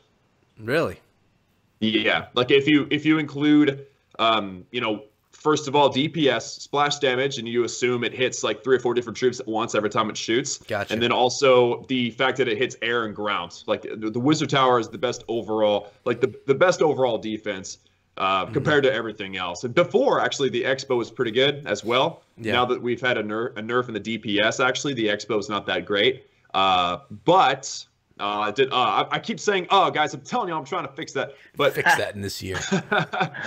The problem with the Expo is also the upgrade time. It's like 14 days, and you get a +9 DPS to your Expo. It's terrible. So yeah. I say Wizard Towers and Archer Towers would be my next big focus as far as defenses. Okay, and there you go. Ash is asking if I answered the max bench yet. Why? You know, it's funny because I realized that I didn't answer that question on the max bench. I let you guys handle it, and that's because I don't usually like answering those questions because I feel like I just feel a little goofy doing it. But my max bench, I probably can't do my max bench anymore, Ash, just because of my workout routines and you know, becoming an old man and all that and having kids. But my max bench ever was probably 325. It was probably my max, which is 3 plates on each side of the bar. I know that, Ash, you could probably throw up a lot more than that. You're kind of a giant of a man. I'm a mere 5'8" guy over here. I know I look massive with the camera and everything, but it's just lighting and stuff like that. So 325 probably, yeah. All right, let's get into another question that we have over here. According to Goat, you know this is going to be a good one when it's coming from Goat, and it says, Klaus. It says, you and Galadon have done a few streams together now. What type of YouTube, actually this is a good question. What type of YouTube career advice has he given you, and what advice do you have for small YouTubers? So question for the YouTube community. What are some suggestions that you have to help people be successful trying to start out in YouTube? Good Galadon actually suggested that I diversify my channel a little bit. But that's because I just hit 100,000 and I expressed the desire. I was like, hey, I want to diversify the channel a little bit, continue to feed the 7 days a week Clash. I love Clash. That's not going anywhere, but diversify for the sake of enjoying it and also for the sake of maybe developing an audience base out of another game or just a different population. So he gave me that advice, being that I'm, you know, at about 100,000 or so at that point. But what I would give advice to for anybody that's starting YouTube is camera shyness is one of the worst things. Even if you don't have a face cam, like just the fact that you're not used to it, you know, like anything you do for the first time is going to be rough. you know? So whenever you're like, even if you're just doing, you know, you're just recording off your phone, there's no face cam and you're just recording yourself. This is the best advice I can give you. Give energy more than you ever thought you need to give while you're talking. Because if you get on there and you start going, all right, guys, today we're going to do a go wipe. We're going to 3-star this base. Yep. Well, look, we got the Archer Tower. You know, I'm immediately turned off. But if you go in there like, all right, guys, what's up? We're gonna restart this base, go live style. It's gonna be phenomenal. It's gonna be fantastic, and no one's gonna understand it because I don't understand it. Bring the energy, even if you feel stupid. That's gonna make all the difference in the world. Work on quality when you get the budget. No worries about that. Just bring the energy, and I guarantee you, as long as your content is at least understandable, you'll do fine. Yeah, and one of my favorite things to do actually is go to larger YouTubers. You know, people like I actually did it with Clash with Ash recently. I did it with Drifter, was a Call of Duty guy that I used to watch. You go back and you hit the reverse time so you can see some of their first videos, and you watch some of the first videos that they put out, and you just look at the production that they put into it and how much different it is. And it's so entertaining for me to watch people's first videos and where they've come from, because all of us in the beginning sounded like you were demonstrating, you know, hey guys, this is Echo Through Me, and today we're going to be doing, and it's just, you know, it's boring in the beginning. It's because we're all camera shy, and you know, you're starting out and you just don't know how to do it. So one of my favorite things to do. Good advice right there. Anything else? Yeah, I was going to say, Klaus, you're right about a zealous delivery. I was one of the things, you know, that attracted me to Ash was how much zeal that he projected when he was doing Clash videos. I really like that. And I since he's in the chat, I'll tell him I used to write down his PowerPoints, you know, for the attack at the time, because we didn't have friendly challenges at the time, you know. So I would write down, you know, okay, I've got to get the queen and the CC and the air defense down before I can go in with phase 2. You know, I'd write down all that stuff, and then I would look at a base and I'd start looking at those things I wrote down. It was crazy, man. But yeah, that was what attracted me, was his delivery. You know, that zeal behind it, you know. Plus he had good content, I mean, obviously, but yeah, so a zealous delivery could be good. All right, anything else, Klaus, or should we move on? I don't think there's any way to overdo it. Okay. I really don't. I mean, I think that once you've been in the business for a while and you get used to it and you figure out your level, because what happens is, like, I've done this before, guys. I don't know if you've done this. I don't know if any of the YouTubers in the chat know this, done this before, but I've started a video off and I was like, I'm gonna bring it hard this time. I start and my voice goes 3 octaves higher than it's supposed to. Like, I don't know what happened. I don't know if the voice cracked or what, but it's just like it hurts your ears to hear. And so I'll stop and say, what just happened? And I'll watch it and go, okay, maybe I need to dial it back to comfort level, you know, high energy, but not blow it off into the atmosphere. Yeah. So, but you don't have to worry about doing that until you've you'll know when you hit that, you know. But overall, I think it's all about energy. Bring some good content. You don't have to be the smartest person in the world to make videos. In fact, I'm sick of people thinking I'm smart, because then every little mistake I make, they're picking on me, you know. So I'm starting to really just put it together and say, guys, I'm not an expert on this. I'm just here to have fun, and that's the most fun that I've had in YouTube lately, is just enjoying it, you know. That's just me. No, it's true. You have to have fun with it. I like that. Yep. Did y'all see that question by Bash right there? Yeah, I just copied the YouTube update. He said, did you guys talk about the YouTube partner update? Thoughts? If not, I didn't. I mean, I heard a little bit about it. I don't know much about it. Do either of you guys know and want to fill me in? I heard some things about it. I hadn't done any like studying for it. I mean, as far as like really looking into it, but I was contacted by some smaller tubers, and they were pretty upset about it. And you know, these are guys around 300 to 500 subs, and they were. I mean, this will knock them out of any type of monetization. And I mean, I did hear about there again, like I said, at that low a number, the monetization value is pretty bad. But you know, over time, I guess as they grow and they save, I mean, maybe they could bring some of that money back into their channel and upgrade. That's what I'm trying to do right now, is save what I'm making with YouTube so that I can upgrade, you know, camera, PC, whatever, you know, whatever I need for the channel. But ultimately, you know, it's a strike against smaller tubers. I just told the guys that I talked to, man, I told them like this. I said, look, don't worry about that. Just if you enjoy doing Clash videos, continue doing what you're doing. Don't worry about monetization. Don't focus on that, because it's nothing to worry about. If it's something that you're passionate about and that you like doing, keep doing it. You'll eventually be at 1,000 subs before you know it. If you're bringing something that you're zealous about and that you're passionate about, and people can see that in your video, you'll get those 1,000 subs. It'll take you a little longer, but you'll get there. Just don't focus on it. Yeah, and yeah, it's true. And I mean, what I'm seeing people say in the chat also is, you know, when you're under 1,000 subscribers, you know, it's a couple of bucks that we're talking about. It really, I don't even think I monetized my channel until I had over 1,000 subscribers. It's not really something. I didn't either. Yeah, I didn't either. It's not a lot of money. So it's not a lot of money where we are now, to be honest with you. So you know, it's not the big a deal. But I mean, from what I'm seeing, people say in the chat and what you're saying, it's a good change for YouTube. It's going to help things go in the right direction. Klaus, you were in agreement with that? Yeah, I think it's good. Anytime you place limits like that, I mean, obviously, like I've been getting, I don't know about y'all, but I've been getting a lot of those yellow circles of death on my videos. It's literally like, hey, let's talk Clash, and I'm getting these, your videos not proper and appropriate. It's like, I don't even cuss. Yeah, what's up? So, but other than that, I mean, other than seeing that, I think it's a good thing, because the harder you make it, the less likely you're going to get punks that just want to get on there and post stupid stuff.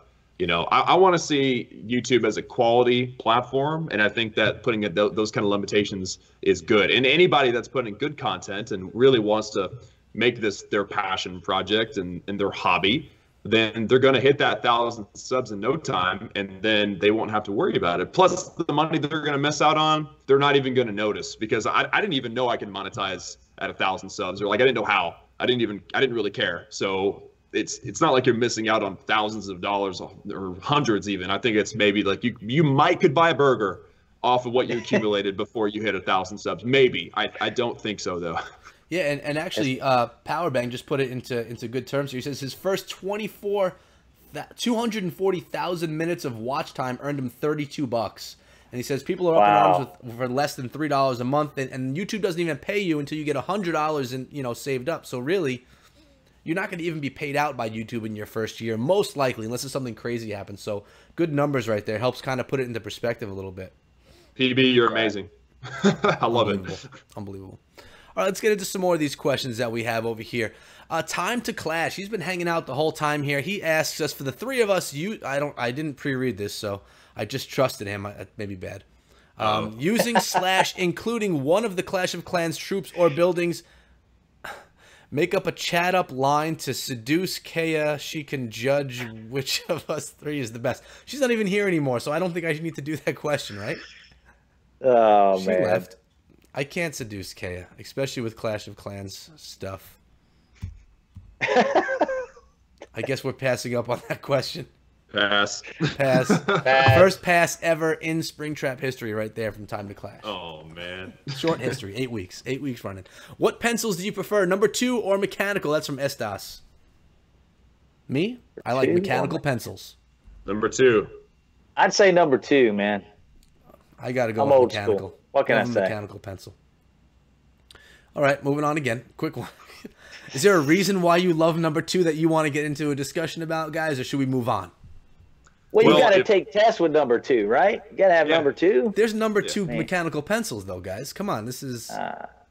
It's been. I mean. Well, mechanical could fail, man. Fail. Yeah. It's more sturdy. Plus, if you're gonna chew on one, you're better off chewing on the wooden one. That's natural. The plastic, you never know what's gonna happen with that. Good point. I didn't think about that. You know, I didn't think about that. But when you absolutely got to take that test, man, number 2. Right there you on. go. Next question is from Flashback, and she has a question for Klaus. Your hair is epic. What product do you use? Can we guess on what product? Can I guess on a product?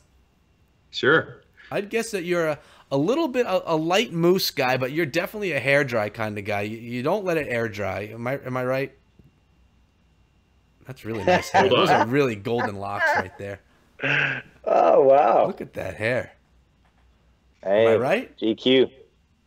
It's actually really long. I do that with my beard. So I haven't had hair this long since high school. Like this is intense. So you really think I'm a blow dry kind of guy? I do. I think you're a blow dry kind of guy. Yeah, with hair like that, don't you have to be? Maybe even a diffuser on the blow dryer, actually. All right. So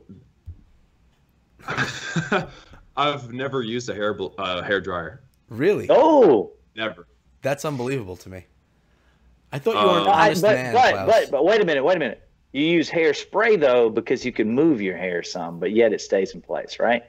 No mousse, hairspray. I use no hair product. Ah, You're lying.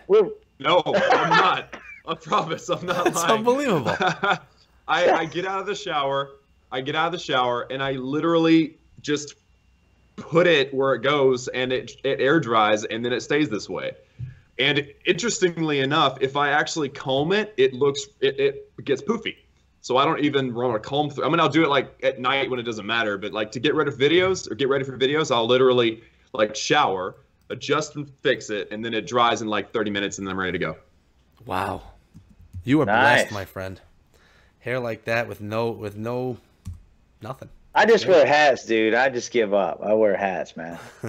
I like hats too. Whenever I'm doing regular stuff, I like hats. Yeah, I give, man. I give up. Good question, though. Yeah, that is a good question. All right, let's get to Inquiring Wicked's question. minds. What's that? Inquiring minds. Yeah. Wicked just asked us what do our partners think of us doing YouTube? So I guess our wives, what do they think about YouTube and us? Ooh, What do you think, Echo? Where's your answer? nice. My wife could go either way. She's supportive. She gives me the time that I need to do what I need to do here. She's not in love with my channel. Like, she's not completely all into it, like excited as I am when huge things happen. But it could be worse. Let's hear what Goon has to say. My wife used to play Clash of Clans with me early on, of course, before really getting into YouTube.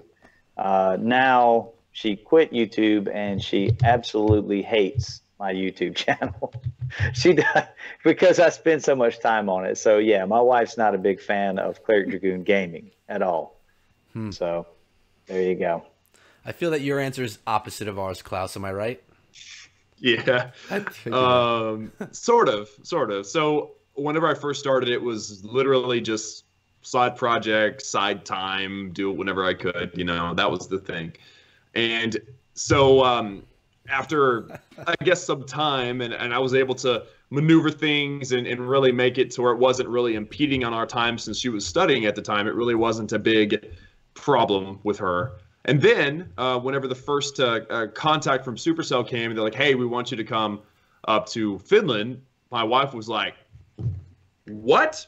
Like, why don't I get to go? I'm like, babe, I'm sorry. I don't get to make the rules here. This is just me doing this thing. And ever since then, she's like, so how's the channel? What's going on? How you doing? Supercell contacted you yet? What's happening? When's the other update coming? She's like, funny. Really, she doesn't play the game though. So she doesn't really get it, but she's super supportive. It was kind of awesome when that happened. Good for you, man. Lucky That's man. awesome. Lucky man. Yep. Yeah, me and Eka is waiting on our trip to Helsinki. We'll expect some tickets pretty soon. Yeah, that's exactly what I put in a good word for you. That's right on.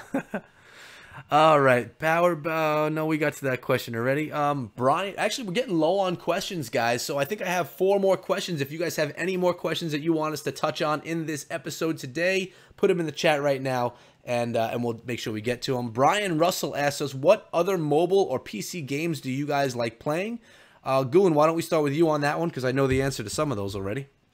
Other mobile games. Well, of course, I'm really heavily into Angry Birds. I sink countless hours into it, and I'm really solid at it, man. You should start putting some strategy trajectory videos together. Yeah, on Angry Birds, I get, I've got little things made so I can get the right angle. Nah, I don't know. I literally, I've tried a few other mobile games. I've tried different Supercell games. This Clash of Clans, man. That's the game. That's it for me right now. I didn't even download Lineage, and I know a lot of people like that game, but I didn't even download it because I figured it's just going to be another one I won't like, and it just diverts time from Clash. So I didn't even download it. So right now, I'm not really looking too much. I did see like a PUBG for the cell phone the other day. I don't remember what the game was, but I almost hit the button on it. I got close. But it's, you know, shooters on a game is a little bit different, or on a cell phone is a little bit different. I know we got Brawl Stars guys in the house. I know they can do it. So it's not impossible, but I don't know, man. For right now, for me, it's Clash. I just do Clash.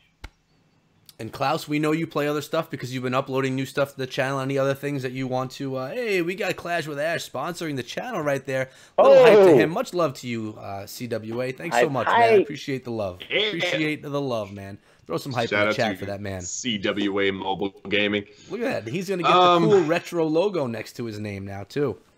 That's super cool. All right. So, Klaus, back to you. You're playing Fallout, Oblivion. Anything else that you're playing, maybe not creating content for? Pretty much everything I play, I will make content for. And it started when I started the channel. It was like I would play a game and like when I'll start at the beginning, I'd play Clash and I'd make videos for Clash. Like that was my life for like 6 months. And like I've only played Clash for 6 months. I need to just try something else. And I'd play it and I wouldn't want to do it because it's not for the channel. It was weird. Yeah. So, and I'm still kind of in that same boat. So like everything that I play is for the channel. And like I have intentions of playing a lot of things, but if it's not for the channel, I can't do it past a few minutes. It's weird. So I have a lot of plans, but right now it's strictly like Oblivion, Skyrim, which Oblivion will lead into Skyrim eventually, Fallouts and all those, and then the Total War series, which Goon, you made, by the way, Goon, I just want to tell you, you made my day by saying that you watched that and you enjoyed it, because that was actually that was one of the most fun things for me to film, and it's got, I think it's, of all the new series that I've started, it's got the least amount of views, and I think that's just because it's the oldest game, but.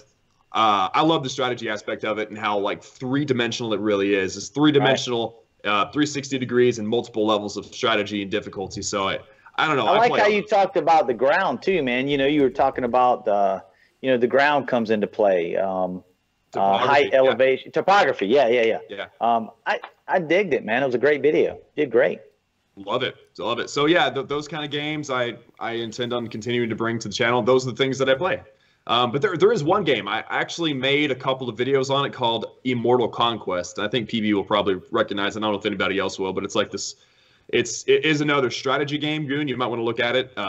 It's on your phone, and it's very. I think it's probably more strategy-based than Rome Total War, but it's just way out there. So if anybody's looking for a challenge and something that has a huge learning curve, check out Immortal Conquest. I think PB put a video out on that the other day. I could be wrong. He put a video out on a different game. I think that may have been it. I could be wrong. Correct me if I'm wrong. All right. And for me, I used to be a big PC Steam gamer. I love playing PC games. It just comes down to time with me. So like I said, mobile games for me are just a lot easier for me to get my hands on quickly. You know, hide in the bathroom for 10 minutes, play a little bit. And you know, be able to get my gaming in like that. It's sometimes difficult to get it all in at one sitting where, like, you know, Klaus is talking about, sitting in front of the PC and playing Oblivion for a few hours. It's tough for me to do, but I do miss PC gaming. I really do love it a lot. I was big into, you know, PC games that were competitive, like Gears of War, Halo, Call of Duty. And I did just download and start trying, what's that new one that everyone's playing? PUBG? No, the other one that's just like Fortnite. I tried that game. I played 2 rounds, and I could not even find a weapon both times. I was awful at it. I completely lost any shooter, third-person shooter skill that I ever had. I couldn't find a weapon. I was completely awful. I do have to try that again because the game looks like a lot of fun. But, yeah, so that's me. Moving on to our next question. What's up? I was going to say there's a guy that let me find that question. He was talking about what we use to make thumbnails. Captain Clash or Clash Captain? Oh, for me, for thumbnails, I use GIMP, which is basically a free version of Photoshop. And I actually purchased Photoshop about a year ago because it's, you know, the best thing that everyone uses. But I've been using GIMP for like 6 years. I know it inside and out, and I just know how to use it, so I decided to stick with that. Photoshop, I didn't want to relearn something. I can get things to look the way I want them to look using GIMP, so I stuck with that. GIMP for me. You guys? Klaus? I have an old version of Photoshop. It's like 10 years old, but it works. And you, Goon? Guys, I use a Note 5, Samsung Note 5. I make all my thumbnails on it. That's all I use. That's it. Oh, wait. And for the font, it's PixArt. I did download Fonto, but I don't know. I don't know. I'm going to go back to it, though. I've heard a lot of good things about it. Maybe I didn't play with it long enough. But PixArt for me on the fonts, and my phone makes all my thumbs. Yeah, and anyone that does graphics, I see Evil Queen, who's the one that did all the graphics on my channel, and Powerbang, I know he's a graphics guy. They're all going to say Adobe Photoshop. It's just kind of the go-to. So if you're looking to get into some major graphics stuff, that's probably the way to go. For me, it's what I said. But, Photoshop and Premiere Pro for me is what PB says. And, not only is he a YouTuber, but he's big into the whole graphics scene. So good suggestion from him and from Evil Queen.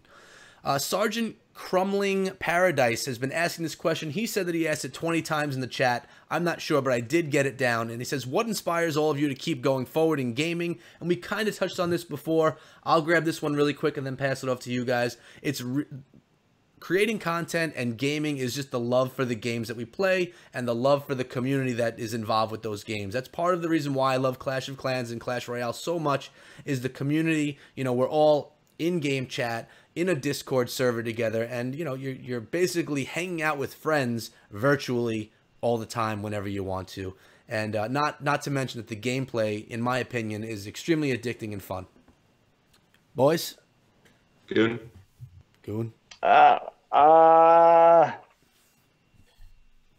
For me, it's what I think. What was the question? What keeps me going? What is that? What it was? In gaming. What keeps you going in gaming? You don't multitask well, man. You've been. No, I don't, man. I was reading the chat. I know you.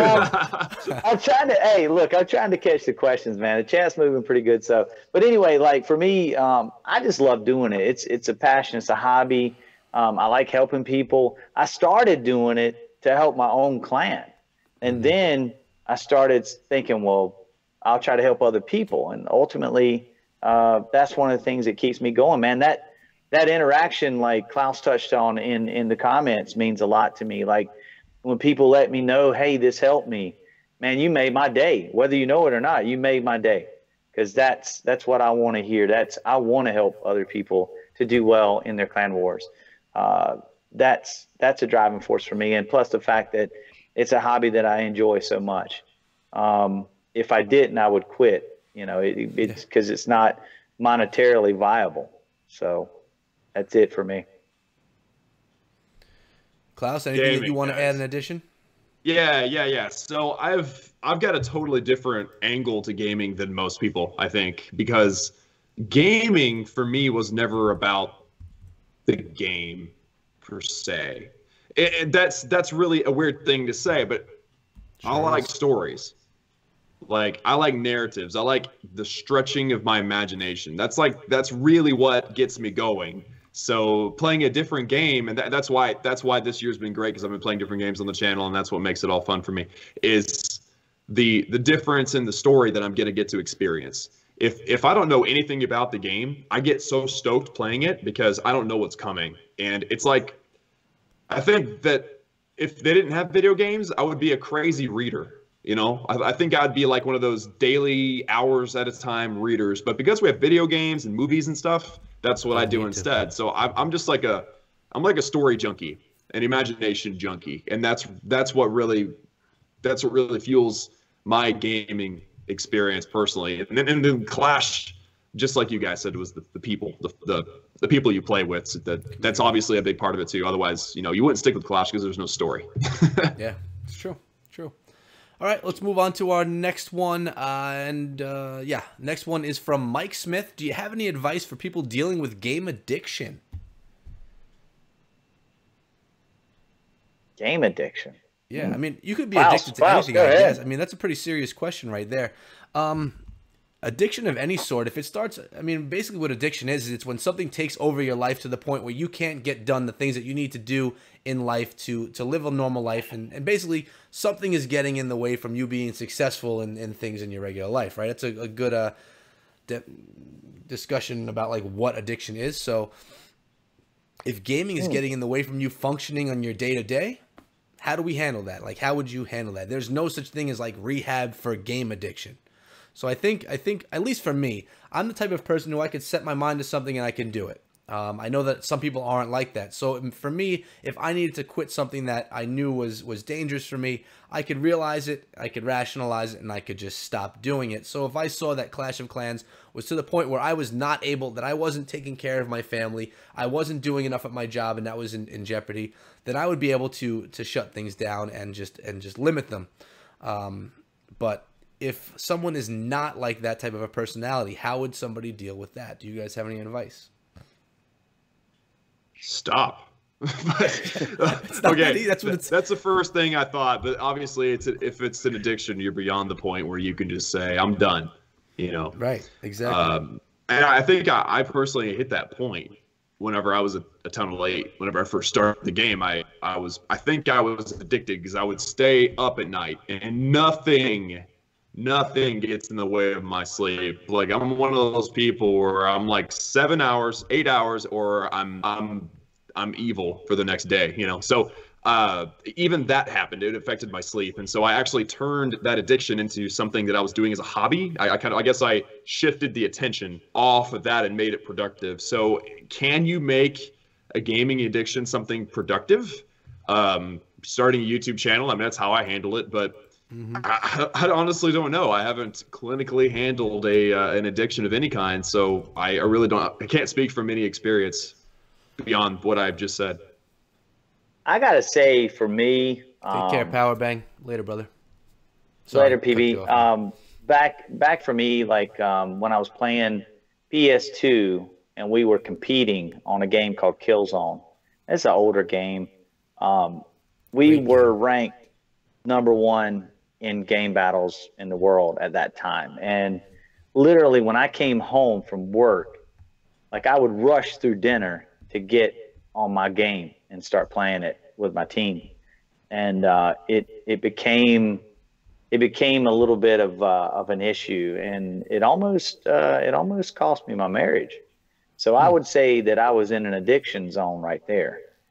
So I had to kind of come to a realization that things had to change, and so it did. And now the way that I play games now, I make sure that family time is still there. You know, I'm spending time with my family, and I'm spending time on the game. You know, I kind of try to equalize the time on game and the time with my family. So I don't one-side anything. You know what I'm saying? Like before, it was all one-sided. I mean, I was just rushing through life to get to my console. But that's not the case now. So, but it took my wife kind of stamping her foot down and saying, you know, something's got to give, you know, and so that kind of brought me to that screeching halt, and I was like, wow, you know, I might have an issue. So yeah, I've been there. I've been in that. Now, you know, my thing was fear of losing my wife was enough catalyst for me to change my ways. So it was basically, again, realizing that you had a big problem. You didn't want to lose what you were going to lose, so you made the decision internally to get it done. Right. I didn't need a 3-step program. I just needed a shock, a reality shock. And there. I think that's the thing with a lot of addictions. Like once you realize that you're going to be losing a lot, you have to make that change in your mind that you're going to remove whatever that thing is that's really hurting your life. And once you make that decision on your own, it's easier. Not saying that it's easy, because addiction is not easy to defeat, especially for someone that struggles with it. But I think that's the best answer we can give to that question. And what I think we should start doing, because we're coming up on midnight, we're about 15 minutes from midnight. I have a bunch more questions, but we're going to kind of go through them a little bit quicker than we have been, so we could actually end this show at some point. At some point in time. And let's get to Wickeds. How'd you all come out with your in-game names? So myself, Echo through me, it came about when I was getting right back into gaming again. I was getting into Gears of War. It's when I bought a new console. I haven't gamed in years, and I was just listening to some music, and you know, I'm into some pretty heavy hardcore and metal and stuff like that, and just put some song lyrics together that meant something to me, and I can't let the name echo through me. It's more of a memory of a time and a place than actual, you know, meaning itself. Klaus? I don't know. I can't say, because one of the big questions I always get asked is Klaus your real name? And I'm like, I call myself Klaus, and that's all I say. So I'm going to respectfully just say that's what I'm calling myself. No backstory. No story. Sorry. All right, Goon? Well, you guys kind of know. We've touched on this one, but I'll go over it again. But for me, the term cleric came from a movie starring Christian Bale called Equilibrium. And in that movie, there were guys that were grammaton clerics, and they studied the art of gun kata. And you got to remember, now our clan was a first-person shooter clan, so everything was about, you know, guns. And so it was perfect to me in my mind. Oh yeah, cleric. That's the name. That's the clan. Gun kata. You know, we're gun professionals. So then I don't know. The name Dragoon means cavalry, or English cavalry, heavy cavalry. And so and also if you look into cleric, it's a holy man. So I started thinking of on that term too, holy cavalry. And so that's my name, Holy Cavalry, if you look at the meanings. But the name cleric actually I was inspired by the movie Equilibrium. So. And with that said, there is never a short answer when Goon is on the show. Right? Sorry, yeah. It's just the truth. All right, the next question, new town hall, new troops. Are they coming? Yeah, I think a Town Hall 12 is coming. We don't know when. I'm assuming that some type of a new hero, definitely a new defense will be coming along with it. You guys have anything you want to add? I know, Klaus, you probably know more than you can say, which is fine. So just say don't say anything. Actually, this question's for you, Goon, not for Klaus. Hey, all we got to do is, what's that guy was talking about? All you got to do is watch General Tony. He's gonna put out the next video on the troops that are coming out. I'm just kidding. I'm kidding. No. Just totally kidding there on that one.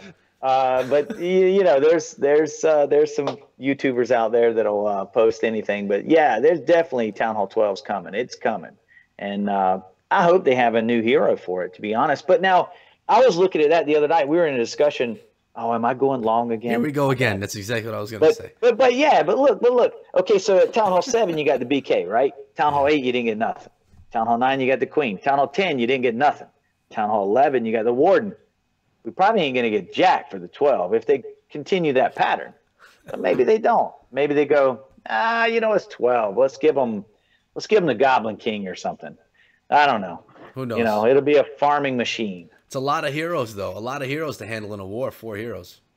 Too many. Too many. All right, next question is from Clash Captain. What type of update would improve quality of life in COC? I think that they've been doing a lot of quality of life. My favorite quality of life improvement, besides cook times being dropped down, you know, I don't know, a year and a half ago, which was probably the best one ever.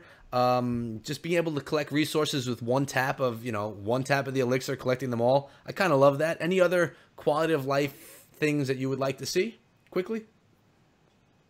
I would like to see the Ice Wizard on a daily basis. Yeah, Goon likes that one. Mm-hmm. And also, I think that possibly decreasing cook time again on my heroes, because I think even like the heavier compositions are still longer than my Queen's time. So that's out of balance. But other than that, I think that Supercell's been focusing really well on that lately. I agree. Even when I boost my barracks, my troop barracks, my spells, and my heroes, I'm always waiting on the heroes to be done. And it's way after the troops are ready. So that's a good point on the troop cook time or repair time. Goon, anything from you? You know what, man? I'm with y'all as far as Supercell. They're going in the right path with things, but man, if they would just give us heroes in war when they were being upgraded, that would be like so awesome. Yeah, I don't think that one's gonna happen.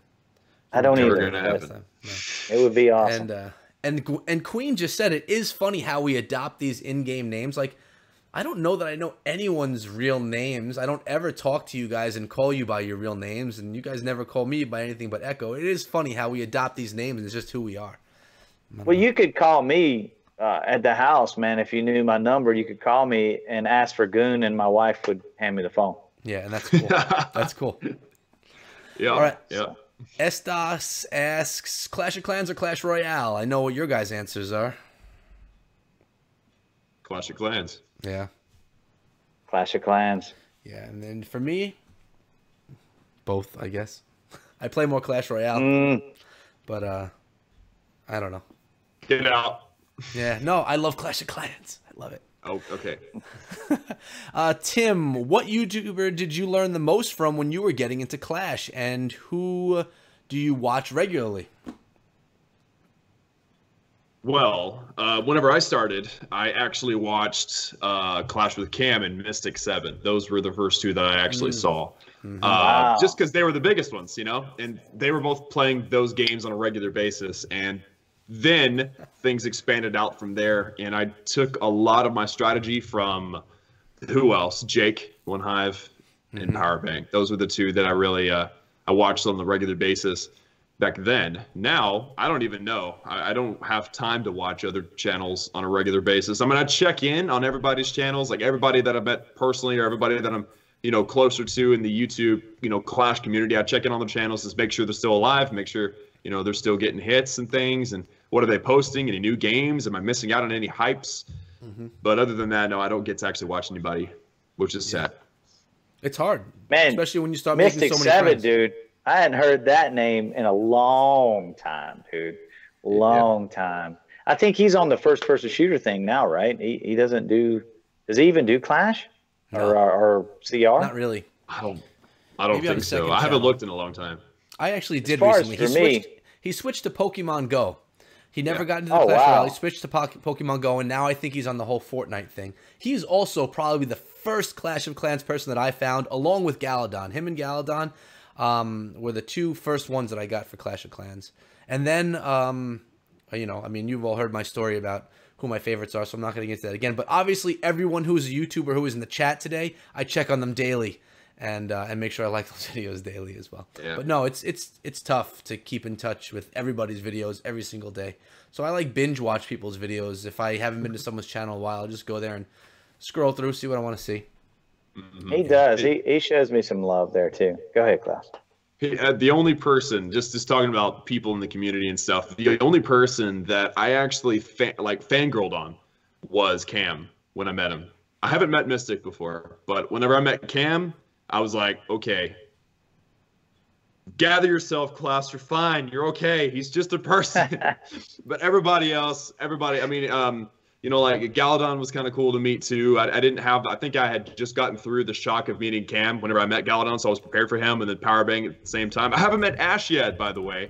Ash, I think, is the only bigger Clash YouTuber that I haven't met at this point.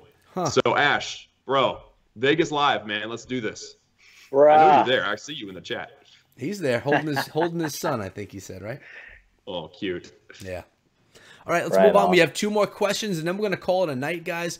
It's been a hectic one for sure, which has been awesome. It's been a great stream so far. This one's from Charles Ortiz. This is a question for all of you. What educational degrees do you guys have, and do these degrees help you in your YouTube career? I'll tell you what, this will be quick. I'll tell you this, guys. I graduated obviously high school and went to college for a couple of years. And then I had an opportunity to start a skate park, and I quit school. I was going to be an architect, but I quit school and went and done that for 4 years. And it's still going, the skate park. But at the time, I had a partner, and I ended up selling out and getting a job where I'm working now. And so I never went back to school. So as far as the School of Hard Knocks has probably helped me more than anything. But like as far as academic world, not necessarily. How about you, Klaus? I got my bachelor's degree in kinesiology, sports medicine. Actually, I was planning on going to medical school, but then I I got to experience organic chemistry, which was way different than I expected. And I was just like, if this is what life might be like one day, I think that isn't where I want to go and be and do.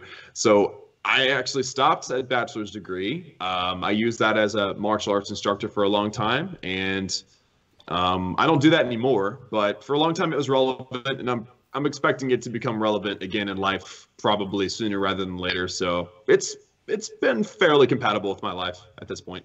Mm-hmm. Nice. And for me, I got my my bachelor's in education and physical education. I did a lot of those sciences too, the exercise physiology and the kinesiology, same as you, Klaus, which was, it's difficult stuff, but a lot of fun as well, interesting. So I got my bachelor's in physical education, then I started teaching, and while I was teaching, I got my master's also in education, in health education. So both of my degrees are in education, which help you deal with people and dealing with students. And I mean, basically what I do at my job every day is I put on a show for kids so that I can entertain them to the point where they want to learn, they want to participate in whatever it is that I'm doing. So I guess that does, in some kind of backwards way, help me here on YouTube.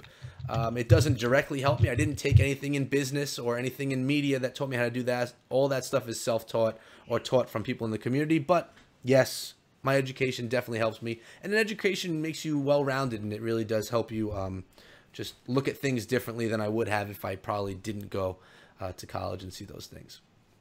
So yeah, and our last question is from Late Sleeper, and it's a goofy question. It's for you, Klaus. It says, did Galadon let you drive the Mercedes when you were all hosting the, I think it was 5-year-old birthday party? I did actually drive that car. Did you? I did drive the car. It was by far the most powerful and expensive and beautiful car I've ever driven. And shout out to Galadon, because he had all the the people who brought it, the whole staff. They're like, Galadon, this is your baby. Have fun, but be careful. And I was never even given the option to drive it. And Galadon was like, wait, we can't go without Klaus driving the car. And I was like, oh my goodness, because I was scared to. But oh, dude, that car was absolutely gorgeous. I mean, I'm not like a car enthusiast, but I knew that one was special. Nice. This is amazing. Nice. And that's it, guys. I think that's all the questions we have for tonight. This show has been running for 2 hours. It's been the longest Springtrap show yet. So thank you guys so much. The questions just kept rolling on in. We had some big names come up in the chat today, which has been awesome. I really appreciate your guys' support, whether you're a big name guy that came through or someone that just enjoys us and enjoys the show, or someone that just stumbled across us. It's really awesome that you came around, hung out, and were part of the show with us today. It really is you guys that help us keep on rolling on, like we talked about a bunch of times today.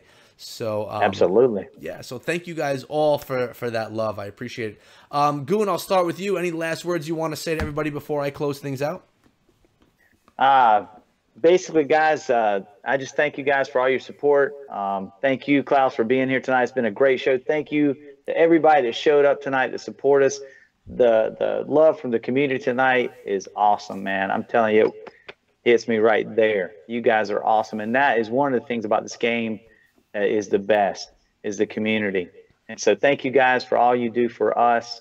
And guys, let's show some support to each other, solidarity. Let's get out there. If you're not subbed to Klaus, show him some love tonight. More than likely you are, because anyway, we don't even want to go there, Klaus. They all probably are subbed to you. But anyway, if you're not, give this man a sub for sure. And all these other guys, they work hard. Ultimately, all these content creators are hard workers, and they'd love it. And the most of all, they do it for you, for the community. They do it because they like it, but they also do it for you. And that comment, guys, remember, that comment can make a guy's day that does this. So with that being said, Echo, I'll pass it to you, brother. We'll pass it to Klaus first. Any last words? Oh, Klaus, go ahead. Yep. First of all, Cleric Dragoon, thank you so much, my man. I do appreciate that. And I can't say anything better than what you just said. I mean, you really summed it up. So, guys, all of you guys that have been out there, the viewers, the other content creators, and everybody in between, you guys are awesome for coming out. Thanks to Goon and to Echo for having me on the channel, having me on the stream, having me on the show. It's got like 3 really official, awesome names for this situation. It's so cool. And it's been a blast, guys. I mean, it was so all over the place, which is It's why the Springtrap is the perfect name, because it could go deep clash, war strategy, to what's your favorite cheese? I mean, it's just all over the place. Do you play Clash of Clans while you poop on the toilet? You know, it's everywhere. So the show's awesome. Thank you guys so much for having me. Be sure, all of you out there, that if you haven't done it, obviously go subscribe to Goon, go subscribe to Echo, and there's a whole bunch of amazing people in the chat as well that deserve your stuff as well. Yeah, definitely. So, again, thank you, Klaus, for coming on. I appreciate it, man. Always fun hanging out with you, whether, you know, on stream, on video, or whatnot. And, guys, in the description below is a link to both Klaus and to Cleric Dragoon. So, again, the same old thing that they were saying. Make sure you show them some love by visiting their channel and checking out what they got, especially some of that new stuff that Klaus is bringing that's not even Clash-related. Very Springtrap-esque, being something that doesn't have to do with Clash of Clans. But that's one second, Echo. Okay. Hey guys, the after party is going to be on Late Sleeper's channel right after this. So if you guys are still up and ready for a stream, head over to Late Sleeper. He'll be there. Late Sleeper, why don't you right now drop your link in the description so people could head on over there as I do my final words. But thank you guys again so much for coming down. The Springtrap comes out for you guys every single weekend, either Saturday or Sunday, depending on our guests. Next week, we have a potential guest lined up. It's not confirmed yet, but it's an exciting one. We're going to keep that a secret until it's definitely confirmed. So hopefully I see all of you guys back here next weekend on the next episode of the Springtrap. And remember, if you missed any of this 2-hour show, mostly because Cleric Dragoon doesn't stop talking, you can go check it out in the playlist on the channel. It's always going to be there for you guys to watch. But thank you so much, guys. Let's go support Late Sleeper, another great streamer and another great guy. So I'm heading on over there right now. I'll see all of you guys back later on another day, or I don't know, next episode of Springtrap, hopefully soon. Until then, guys, take care and be good.